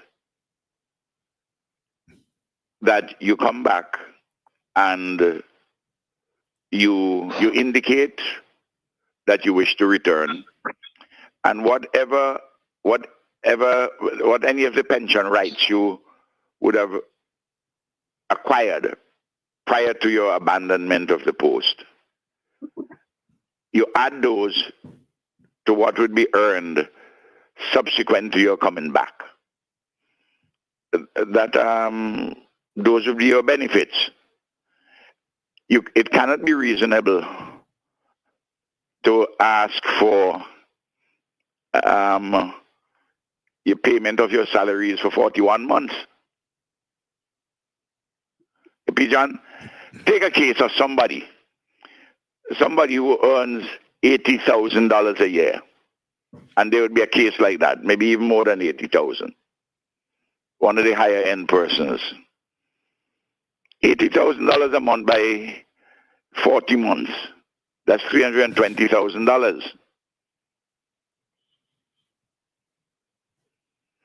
John, a bill of that magnitude would come up to a number, when you add up everything, to in excess of $30 million, given the number of persons.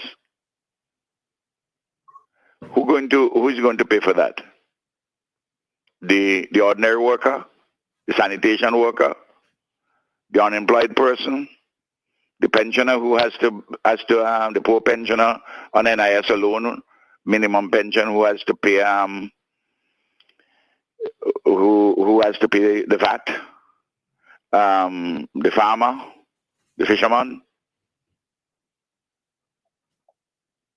John, one has to put a number of things together. You have to put, in the healing process, we have to put justice and fairness. I'm using broad Christian values,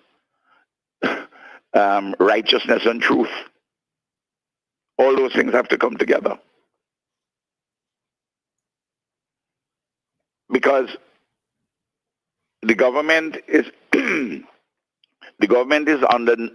has not been before, and is not now under the obligation to have anyone return to work,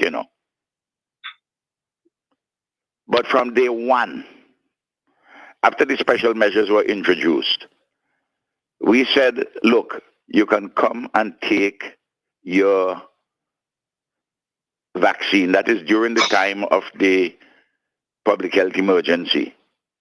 Take your vaccine. If you didn't take it in the time which was set, come back. And even if you didn't take the vaccine and the public health emergency had concluded, come back. And your pension rights would be kept intact. So those were very fair and just and generous and righteous and truthful and embracing. That is to say, you get your job back and you have your pensions. You have your pension rights aggregated under the Pension Act. But will it just be clear, no back pay, so to speak? No. That doesn't arise. In fact, the opposition, which earlier was talking about in April 2020, was urging in Parliament draconian Chinese methods, lock down the country, lock down Greg's, close down particular parts, close the borders. Some people were even talking about not voluntary vaccination, and we didn't have the vaccine yet, whenever the vaccine comes, because this thing will kill. You remember one opposition member said that if we didn't take more drastic measures, over 2,000 persons would have been dead before the end of that particular year, 2020. At least 2,000. You remember that? I do. Yeah. All right. Now, we have we have always been taking a very measured approach, and the special measures were taken only as the senior counsel said, and as the evidence is made very clear. When things got very, very bad, and you have the mutations with the virus, like the Delta strain, the hospitalizations piled up hugely, and a lot more people began to die. So we had to then do something nuanced in relation to frontline workers, to protect students, to protect patients, to protect people who came in touch with the police, and persons who came in touch very much with immigration, airport, and port workers. That was it, and I'm not at all surprised that the court, in applying all the relevant tests, found that what we did was quite proportionate to what was at hand. Well, the opposition was claiming, and to show you how irresponsible they are, and I want the public to realize this, they were saying that the judgment of Esco Henry, Justice Esco Henry, should not have been appealed. What did that involve? That involved payment for all the months. It involved payment for damages. You remember that, Tony? Is Tony on? Yes. He's there still. Yes, I am. Yes. And the damages, the damages were supposed to be exceptional. So that if a person, for instance, who was $80,000 is the salary, $320,000 for 40 months, plus some damages, that will take that probably up to $500,000. As minimum there. If you check the salaries, P. John, being the salaries on an average, probably $45,000 a year, because it varied in different categories. I gave you an outlying number, probably a number closer to 50, but you say 45 on an average. And you multiply that by 200 persons, you will see what you're getting. So if it is supposed to be to use it with wrong numbers. Let me just do back of the envelope, for instance. Let us say it's $4,500 on an average per month. By that person will get, well, no, let's just even say $50,000 a year. 41 months is what? 3 years and 4 months. So you see those persons a person will be getting $150 million, $150,000 for the period, and you multiply that by 200 persons, that give you a number up to 30 million. I'm using back of the envelopes. Am I not correct? Yes. Using those back of the envelope numbers. In other words, it's a huge number. What are you going to do? You wouldn't pay public assistance to some people. You'll cut back on scholarships. Of course, what has happened, what would reduce the numbers somewhat, is that persons have come back. And the number which I had on the 13th is 13th of this month, the day after I asked the Chief Personal Office. And they supply a list. I don't know if it has a complete list, but what they gave me was 246 persons, 116 have returned, and 130 have not returned. 82 of those who have not returned are teachers.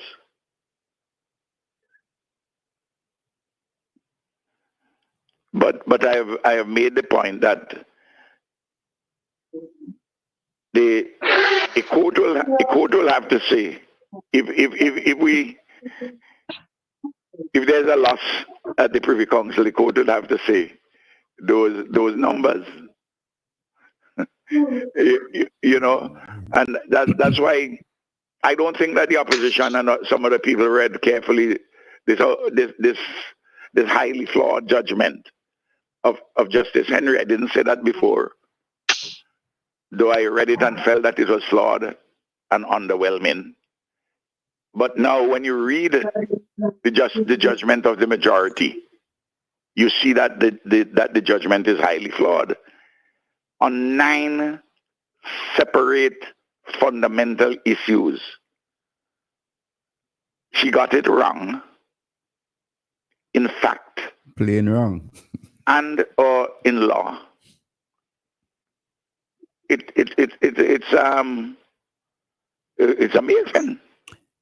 So the question which you raised, which you asked me, I hope that people ask the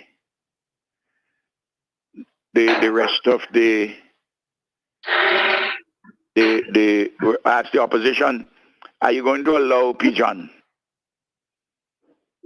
130 persons who will therefore remain if they don't come and take back their jobs to want to hold the Treasury to ransom?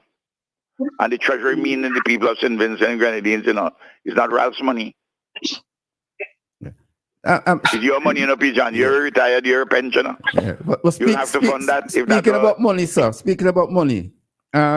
Could you care to comment on the reference to funds from unnamed government made in the dissenting opinion?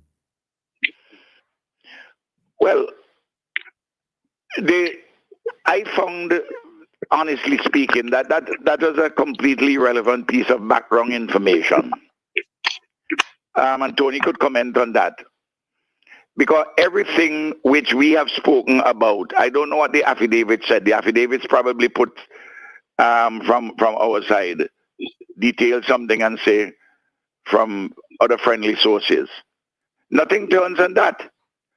Because where did we get money for vaccines from? We went to Parliament, we told everybody. We got through the World Health Organization. We got from the Caribbean Development Bank. We got from the Mustique Company, the Mustique Charitable Trust. I think the reference was something called the Mustique Charitable Trust or something like that. I don't. It's not something called the Mustique Charitable. There's a legal entity called the Mustique Charitable Trust. We got vaccines from India. We got vaccines from Russia, small number from Russia. And I made the point that we had gotten a contribution from someone who had been in Mustique but who lived in Canawan. I don't even know if that Canadian is a Vincentian. Might probably have citizenship. And another person from Canada or the UK who lives in Beckway. And they had put up about $300,000 US to be used towards vaccines. But they didn't want their name to be called. And I said all these things publicly. But I don't know. I see some anti-vaxxers are taking that point as some kind of an issue. Where all the resources which we used came from Pigeon, from legitimate, open and transparent sources. And they were all made known to the country and to the parliament. I don't know what point is sought to be made on that background piece of information provided by the dissenting opinion of Justice Wallbank. But that information would have come, I believe, Tony, from one of the affidavits. I didn't study the affidavits which you guys put in. That's correct. I think we put it in to show the commitment. So it is the commitment of the government. So that's not something which is what the issue is. Whether that exercised any influence on Justice of Appeal Wallbank's mind. I doubt whether that could have exercised any influence on his mind. But somebody who's reading that and who just want to be a salacious anti-vaxxer would want to raise that. Remember this, what is happening now? The leaders of the public sector unions have said that, and at least one of their lawyers publicly, that they must make this victory that the government has gotten at the Court of Appeal a Pyrrhic victory, that the government must pay the price electorally at the polls later this year, because the clear anticipation is either A, they may not be able to conclude the matter in the Privy Council before the end of this year, or B, they realize the powerful nature, the incisive nature, the brilliant analysis offered by the majority opinion,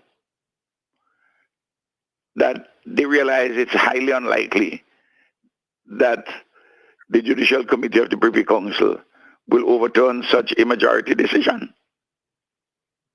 You see the point I'm making? So they know this for them is a political war. On behalf of whom? On behalf of a number of persons, a minority of persons, albeit who took the vaccine, who didn't take the vaccine, and deemed to have abandoned their post. And why did the government act? The government acted in a manner which is approved by the court, the Court of Appeal, that we acted to save lives. We acted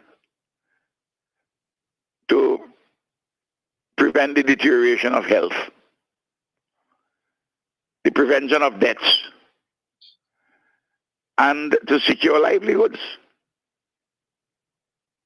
And what was done was reasonably justified.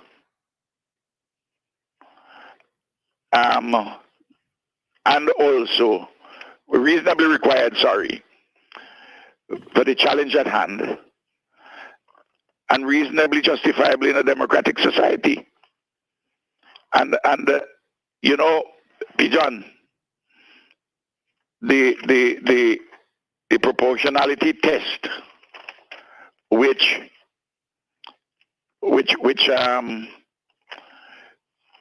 Senior Counsel Astafan spoke about. I just want to remind everybody what was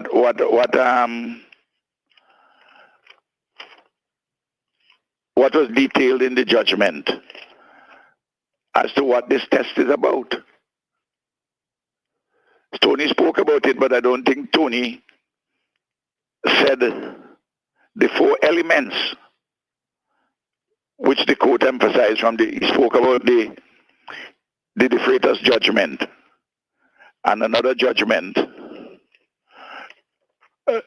Tony, I think he spoke about the De Freitas judgment. I think that's an Antigua judgment for the Privy Council. Yes, it is. And then there's a case, a Trinidad case in 2023, Suraj against the Attorney General of Trinidad and Tobago. And these tests, these 4 points come together, involve 4 elements. Whether the legislative objective is sufficiently important to justify limiting a fundamental right. That's 1. 2, the measures designed to meet the legislative objective are rationally connected to it. That is to say,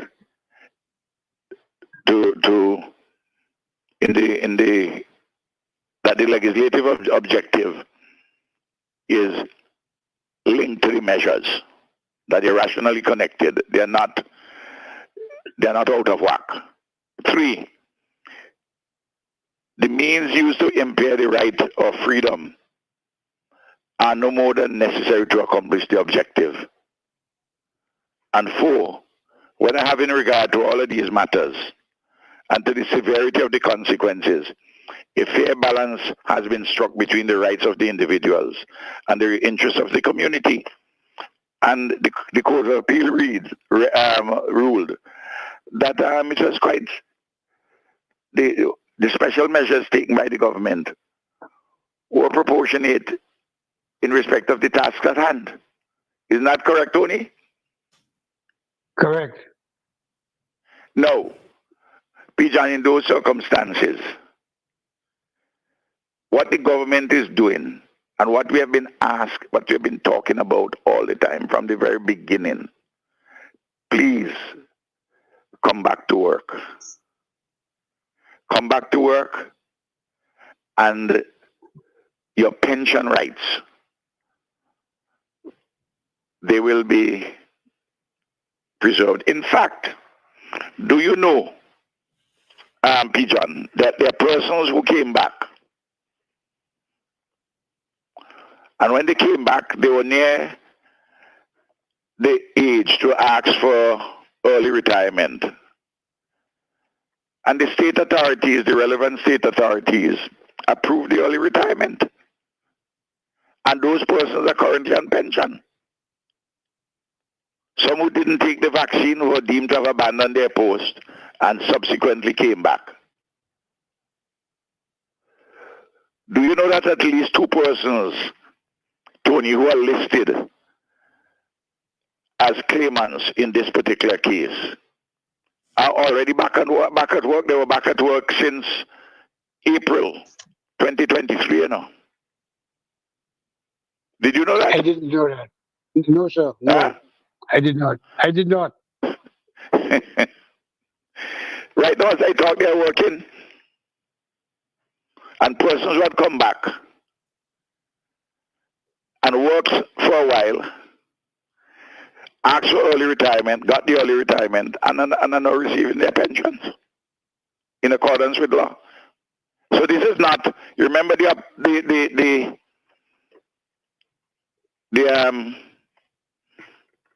when the unions were urging, they said, "Don't come back and take your job, Pigeon," because it was a bait.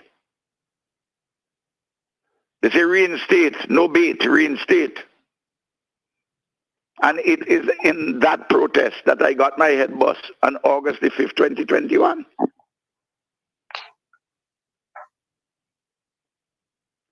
Do you not remember that, Pigeon? Yeah. Yeah? Yes. So that they're now the arguments of the unions, of the leadership, which had always been very political on this matter. There are people who call the vaccine Ralph vaccine, how it came my vaccine.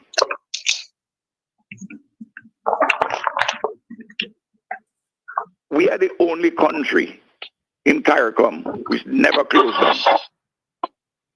We're the only country never locked down our borders. We are the only country where you didn't have people could come out of their house to buy in supermarkets and to buy gas, depending on where they were in the alphabet, the name in the alphabet. Remember that? People jumping over one another in Barbados and Grenada. You remember that? Don't you remember that, Pigeon? Yes, Of course. None of that happened in St. Vincent and the Grenadines, you know. We didn't take any of those extreme measures. But when things got out of hand because of this virus and its mutation and the hospitalizations and the increased deaths and so forth, we say, well, let me try something additional to the other measures that we had.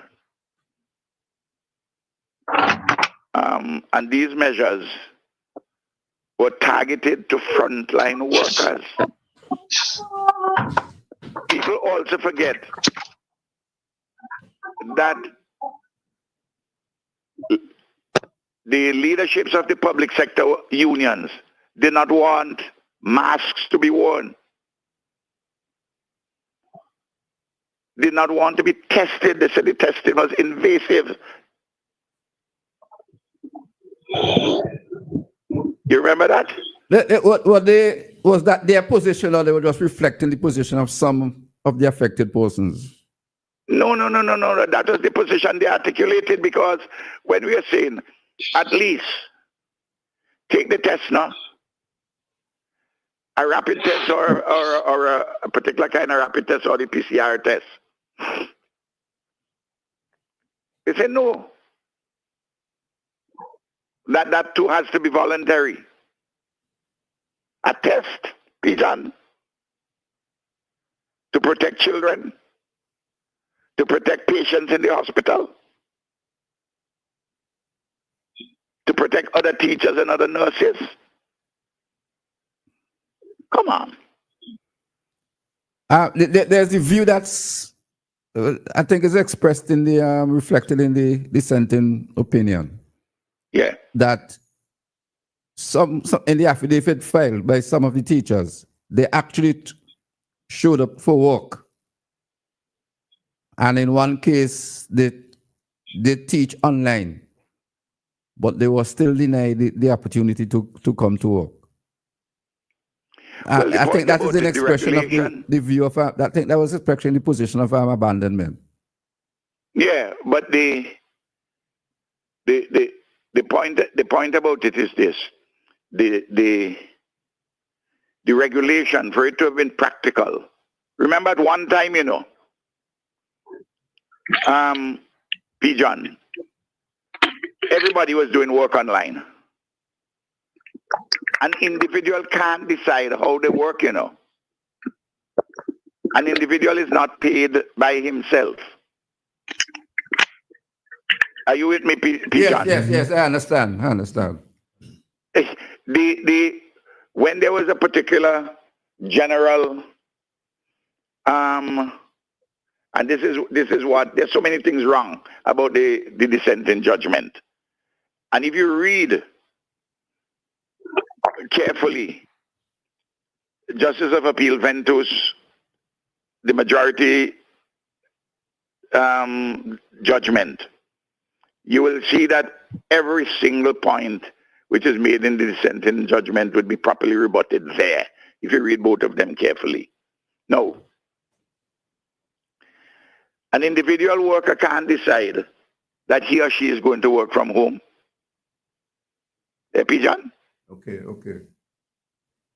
Because you have to construct an entire infrastructure to accommodate a teacher deciding that they will teach from home while other people teaching from the classroom. You have been a teacher. You will see that ad hoc arrangements can't just be made by a teacher determining that the teacher not working with himself or herself.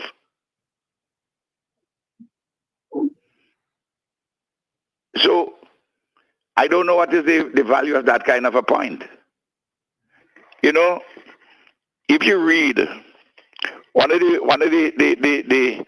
a short but powerful judgment is the concurrent judgment of Justice of Appeal Webster, because he got both judgments, both drafts from Justice Ventus and from Justice Wallbank. He read them. Well, Justice of Appeal Webster is a very experienced lawyer, a very experienced jurist, perhaps the most experienced of all three on the bench. It would not be a correct statement to make, Tony? Yes, indeed. But also, Ventus is a specialist or expert in constitutional law. He's written I know about it. And public law, constitutional and administrative law. And that the dissenting judge is really a commercial lawyer. That's his expertise. I'm not saying he's not sound. I'm just saying, in as much as you raise expertise. But I was addressing, here it is that Justice of Appeal Webster got hold of these two judgments, read them carefully, studied them, and said, listen, I prefer, he said, not only I prefer, I agree. This is what he said at page 75 of the Justice Bundle, the bundle of, I have it in front of me here. He said, I have had the benefit of reading the draft judgments prepared by my learned brothers Ventus, allowing the appeal, and Wallbank dismissing the appeal. I agree with the reasoning and conclusions of Ventus, Justice of Appeal Ventus, and I will add a few comments of my own. And he analyzed all the essential issues in his comments, and he said this in his conclusion. My overall conclusion is that it is unfortunate that the actions of the employees resulted in their deemed resignations from their employment. However, the government was faced with a drastic crisis of unprecedented proportions that was causing significant health issues and loss of life. Measures had to be taken to address the situation.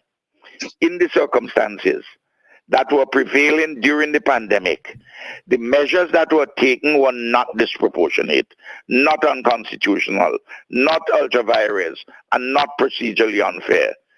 Those who chose to not comply, no matter how conscientious the objections, had to deal with the consequences of their non-compliance.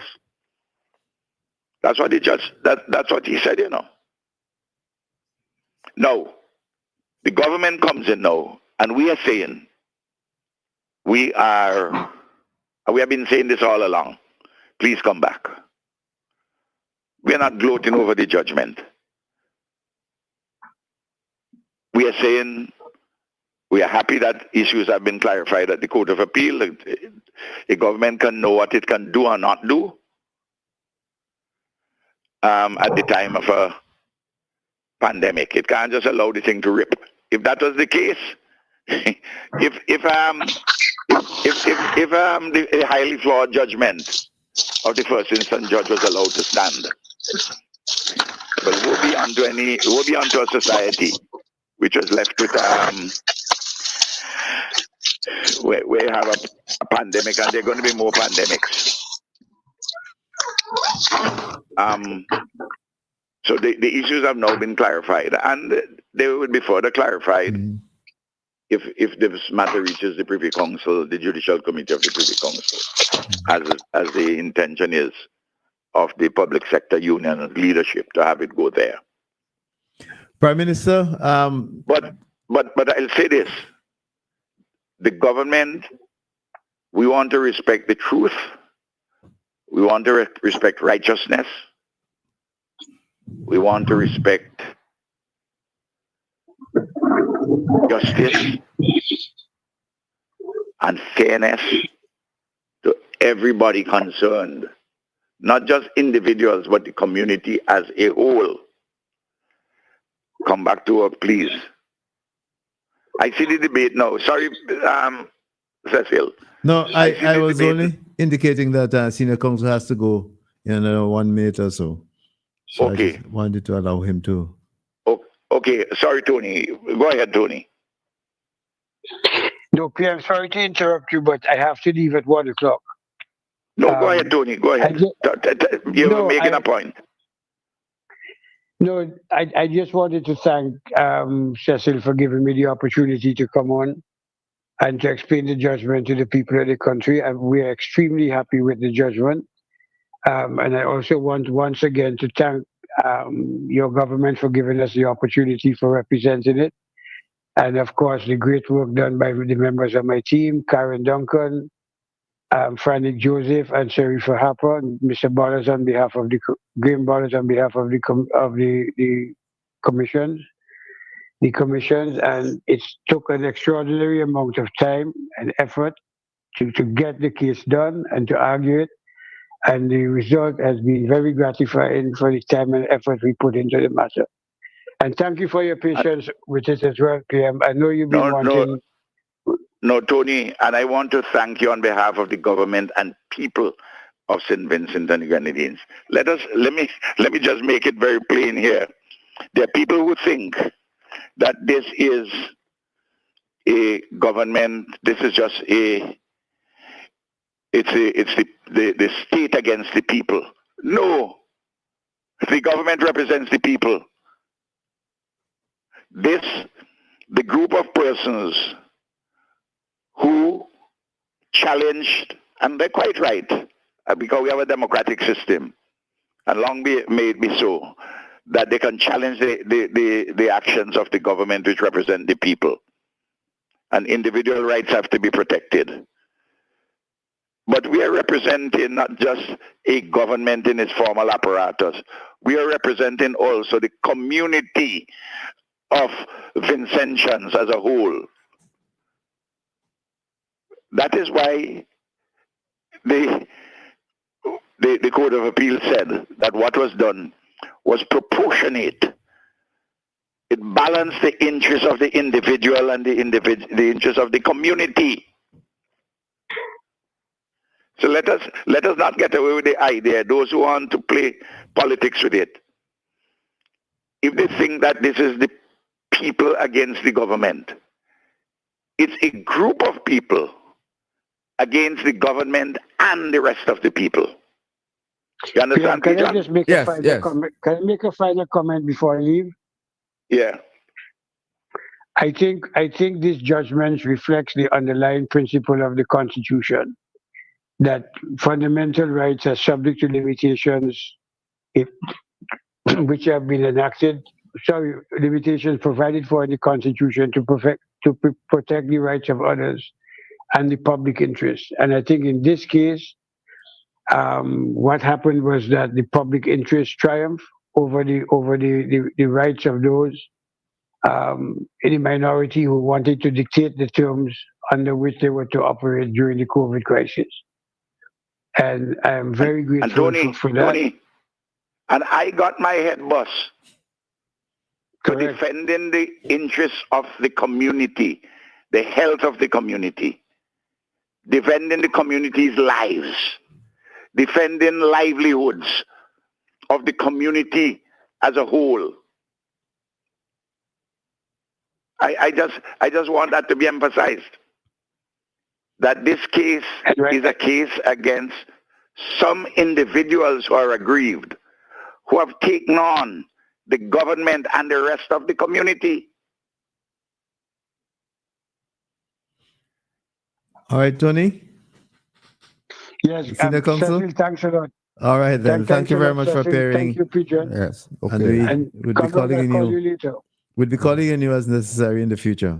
Thanks a lot. No, I have a Thanks, question Tony. for you, sir, Mr. Prime Minister.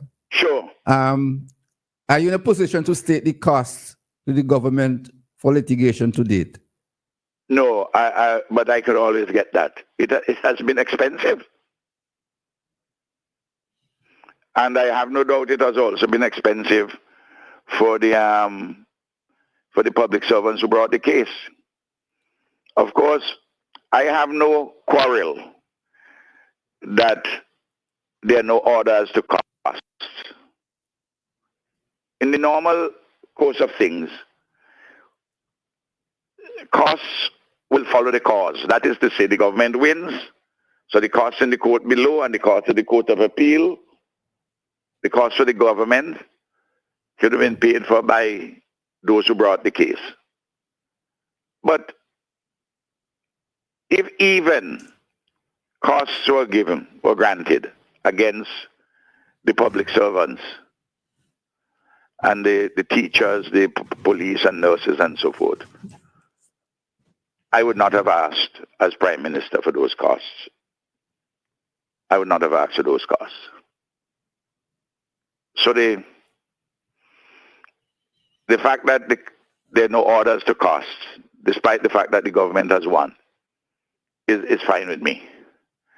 And there's a tradition and a broad rule which in sometimes can be stretched because there are some frivolous applications which are sometimes made by some individuals. I'm not saying this one was, clearly not, where they don't give costs in cases of constitutional and administrative law matters, public law matters.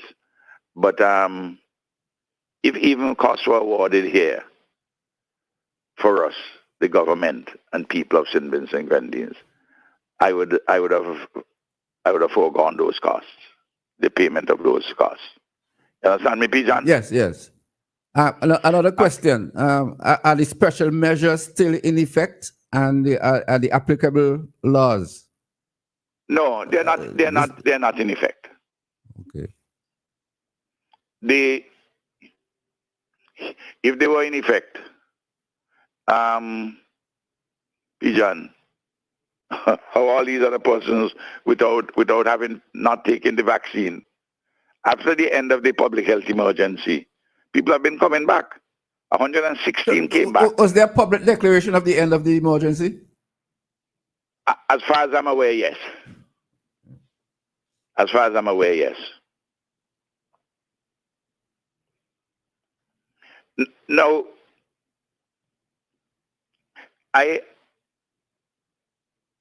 want to deal with some matters which are of practical importance in us going forward. I'm told that the public service on the day after the case, the 3 days after the case, the 2 days, the Thursday and the Friday, the 13th and 14th, a number of public servants, teachers, nurses, and the like have called to the Chief Personnel Office indicating that they want to come back. They made watermouth calls. But clearly, a matter like this, you have to put something in writing. You understand me, Pijan? Yes, yes. It's elementary. You have to put something in writing. And you put it in writing. and it would be dealt with. But you have 82 teachers, Pijan. It's now, we are now in the near to the middle. Well, we are 6 weeks into the second term. Pijan? Yeah. The Public Service Commission, the Ministry of Education, for instance, dealing with teachers, will have to be given some little time to see where you're going to place Mary, Jane, Thomas, and Elizabeth. You understand me? Yeah. Because the post would not be just around there available to you in your old school. If you see what I mean. Because persons would have been out from work, some persons, since October, November to 2021. Would it mean That's from that displacing? time. Would it mean displacing the relief teachers? Well, it may involve displacing some relief teachers. That may be one consequence. Or it may mean employing more teachers. In some cases, there may be some vacancies. In cases where vacancies, well, that's easy to be done. In cases where the teachers may be needed and there are no vacancies, we'll just have to create those positions. They'll have to be created for a special warrant arrangement and then validated by Parliament.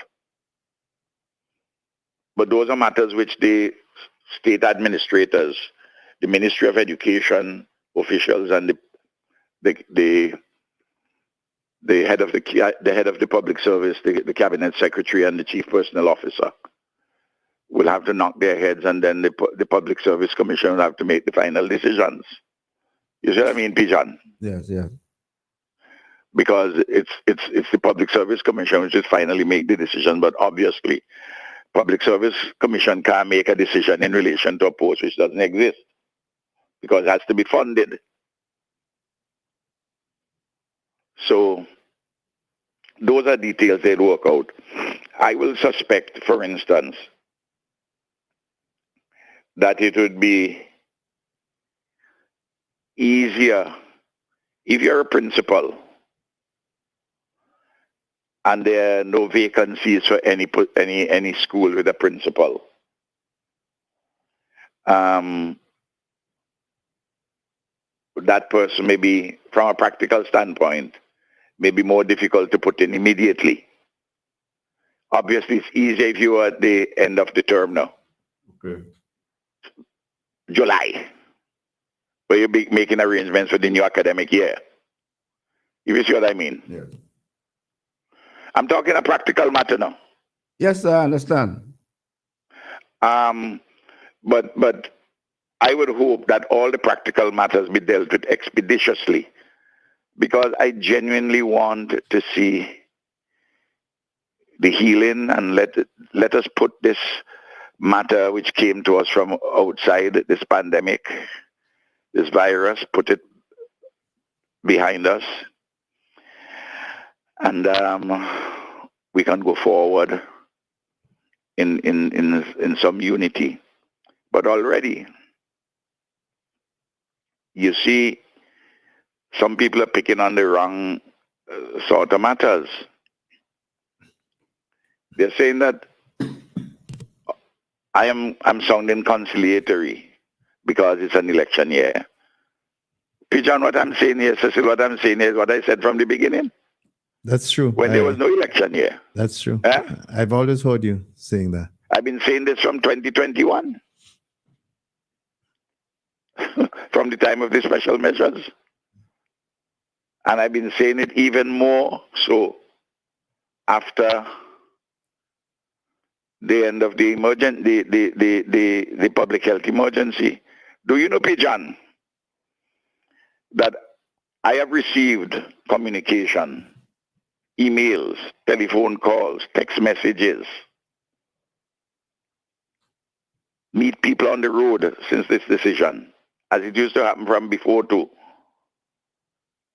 teachers and nurses and other public servants in the frontline positions, saying to me, why are you bending over backwards to accommodate these people?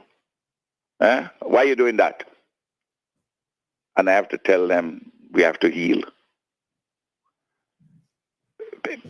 John, this is not just a simple matter, you know. You understand what I'm talking about? Yes. And I'm sure you would have heard some teachers saying, I don't want them people back in my class, in my staff room. Haven't you heard that? Not really. I haven't. Oh, you haven't heard that? No. Well, that has been spoken to me on several occasions. Okay. Could I turn quickly to politics? Yes. You have a problem with the candidacy of Dr. Kishore Shallow. Should we have a similar? I don't have a problem with the candidacy of Kishore Shallow. I have a problem with the idea of the president of West Indies Cricket offering himself as a candidate in local politics. Shouldn't we also have a problem with the Attorney General in a professional capacity also being announced as a candidate? No. The Attorney General can be announced as a candidate. We have passed a law. The difference between the Attorney General and Kashaka Cupid being announced as a candidate for the NDP. We have a law which we have put in place, which in due course they will have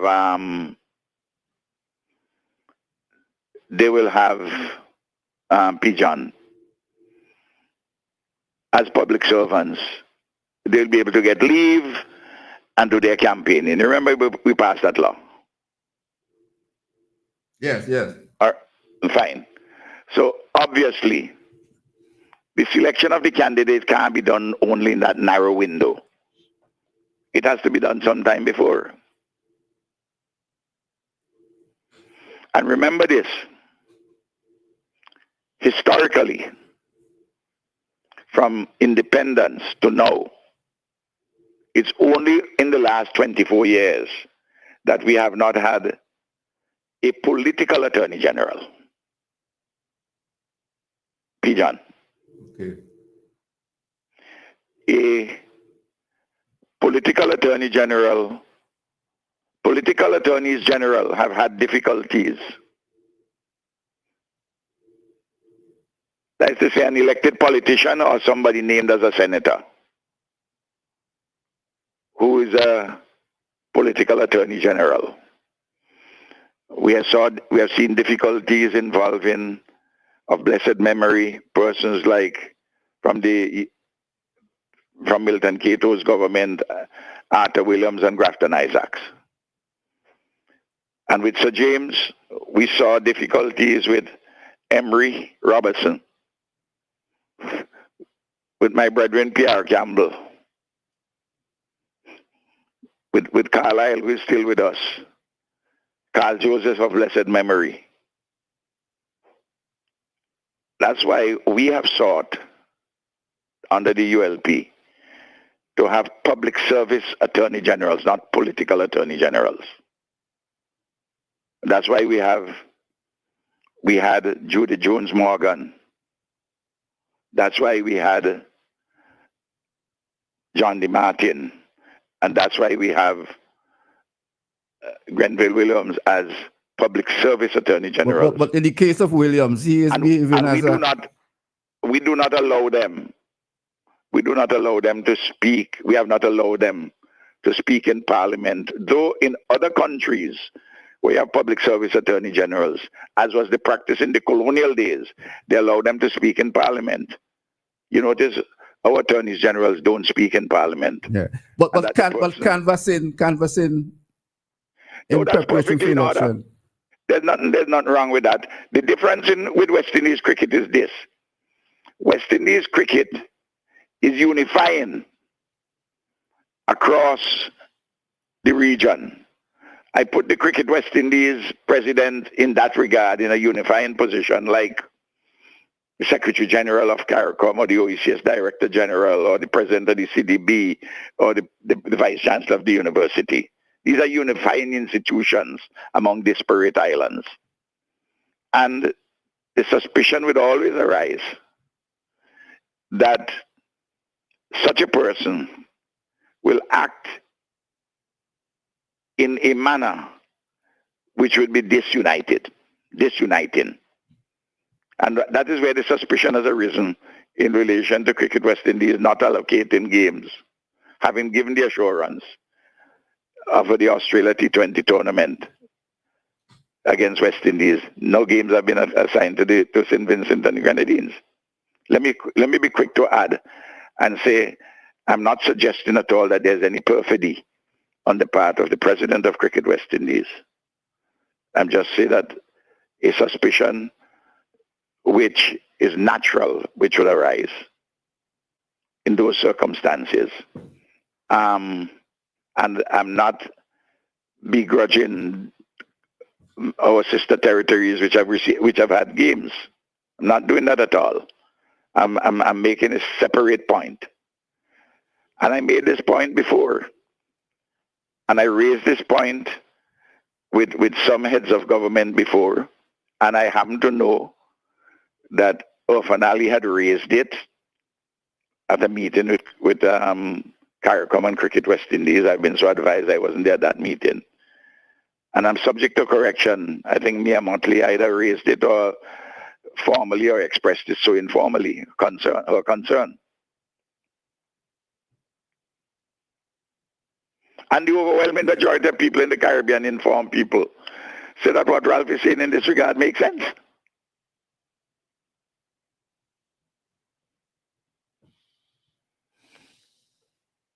Bijan? Hello? Yes, we're with you. Okay. I want to go back something which you started with very much earlier today. And I want to join you and Cecil in asking persons who are making comments on the case. Please, for God's sake, don't attack judges individually. You can make robust criticisms of a judgment. You can say the judgment of this person you think is flawed and give your reasons why. Because justice is not a fragile flower. Justice is something which is robust and can withstand reasonable and informed criticisms. But it is not right. In fact, it is wrong and may well be contemptuous of the court to be doing the ad hominem attacks and making statement that the court is corrupt. You know, there are some people, when they don't get their way, they would like to be like a political arsonist, burn down all the institutions flat, in the hope that if they get into government, they'll build it back. They'll build back those institutions. Our civilization doesn't work like that. Mature people don't think like that. Similarly, I have noticed that there are persons who are wishing me ill. They say that God will punish me for my wickedness. I don't know what wickedness I have done. We have acted reasonably, constitutionally, fairly, wisely. We have acted within the parameters of natural justice, done everything right. We have been vindicated by the Court of Appeal. Those are the facts. That's all we have done. I've said that I can't allow we had to appeal the judgment of first instance of Justice Henry. Because I want to know, not for myself, but for all succeeding governments, what we can do or not do at the time of a public health emergency, at the time of a pandemic. And more of them are going to take place. And more of them are taking place because of the movement of people easily across the world and because of climate change related viruses. So we need clarity on these matters to protect health, lives, and livelihoods, and security, because security comes into. And why am I? Some wishing me dead, some wishing me that the worst things can happen to me. You know, God is a good God. Another question. Another question. Merciful God. Yes. Have you been briefed on the reported swine flu outbreak in St. Vincent? No, I have not been. Briefed on that as yet. Okay. But in as much as you raise it, I will raise it with the Minister of Health and the Chief Medical Officer.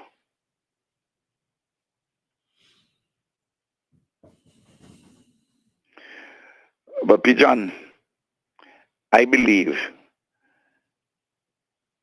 in the scriptures. When we are in situations like this, we are asked to exercise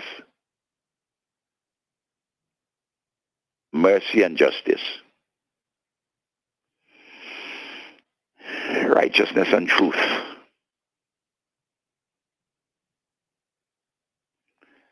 And we have to heal. And the union leaderships, they would lose their members if they continue to embark, the public sector unions in the current leaderships, if they continue to embark on this political campaign against Ralph and the Unity Labour Party.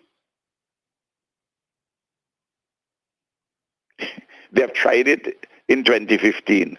They tried it in 2020. It failed, and it will fail in 2025. And it is failing. They seem to think that, we have an issue now to use as a battering ram against Ralph and the government.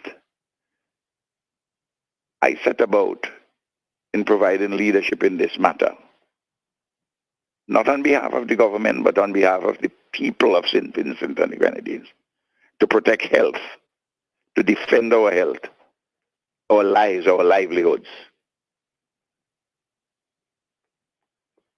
People must remember this.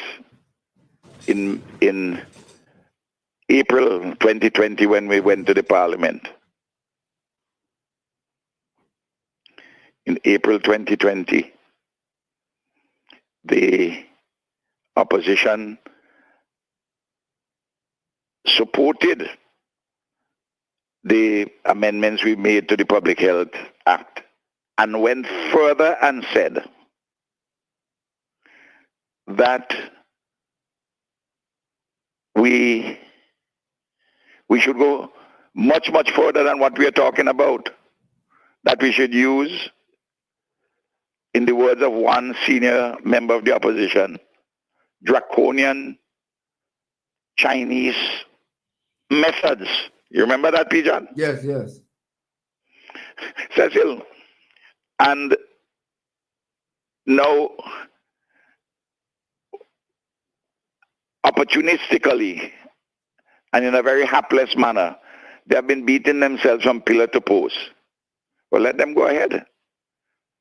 They're not just fighting the government, They're fighting the people of St. Vincent and the Grenadines, whom on this matter, the government represents the people. They have the belief that because there was a low take-up of the vaccine by the population as a whole, that they have the support on the side with that. But I meet farmers, workers, during the time with the vaccine, when the vaccine came on. They will say they're not taking it, but they expect the nurses and the doctors to take it. They expect the teachers to take it. They expect the immigration officers to take it.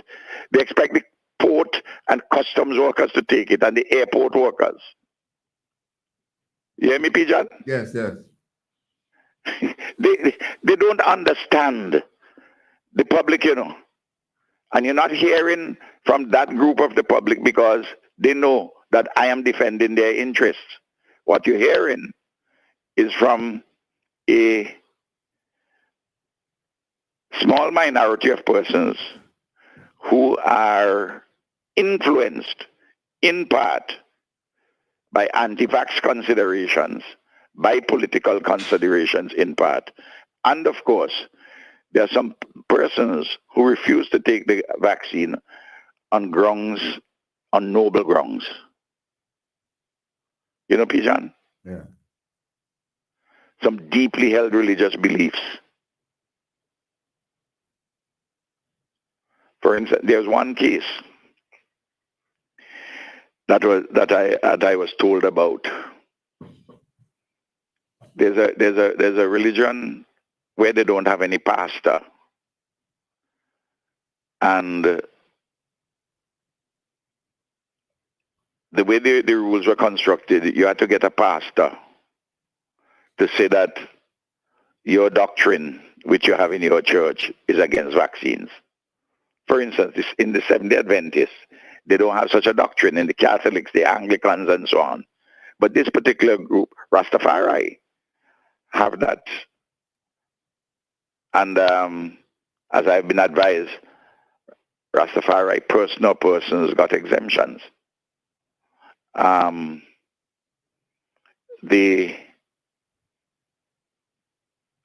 But this particular religion, denomination, they don't have any pastors. Christ is seen as their pastors. Well, clearly you can't have Christ signing a document. It's self-evident as the pastor. If you see what I mean. Yeah. Mm-hmm.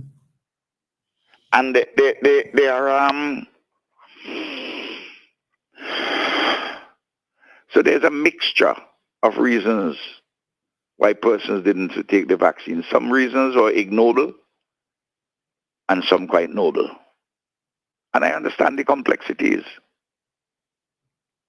But Pijan, I have a responsibility in accordance with my oath to protect the health and wellness of the people of St. Vincent and the Grenadines, and not to see a pandemic rip through and hospitalize so many persons and kill plenty people. And I tried my best, and with the advice from the chief medical officer to the minister and to the cabinet, the Minister of Health, we tried our best to craft something to deal with our situation. And I believe the people, like Sir James Mitchell of blessed memory, said that he considered that we dealt with this thing very well. He gave us high marks for it. In fact, he himself was calling for stronger measures. You remember that too, Pijan? Yeah, yeah. I just want to remind everybody when they want to have amnesia now, and to reiterate that I'm not acting, and I have not acted on behalf of some abstract, distant group. I act on behalf of the people of St. Vincent and the Grenadines. And when they took on the government and people of St. Vincent and the Grenadines, as is their right if they feel that their minority, their individual rights are being unreasonably affected. Well, we have the Court of Appeal judgment, which is the law of the land at the moment until it is reversed by a higher court.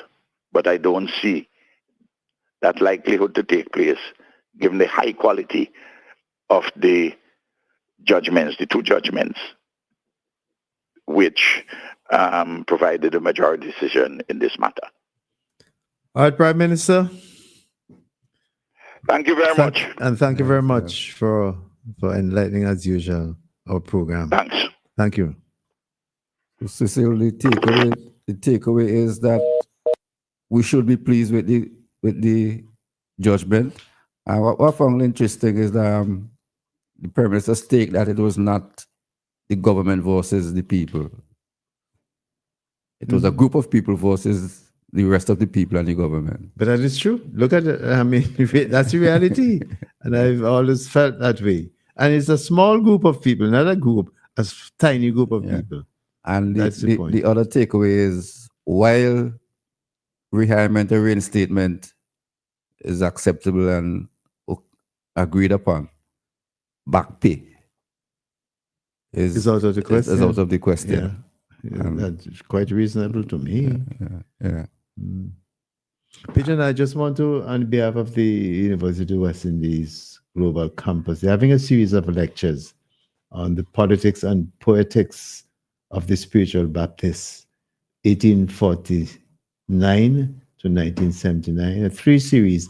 I just want to mention them and invite people in different communities to attend. First of all, you have Tuesday, 6th of March, 7 p.m.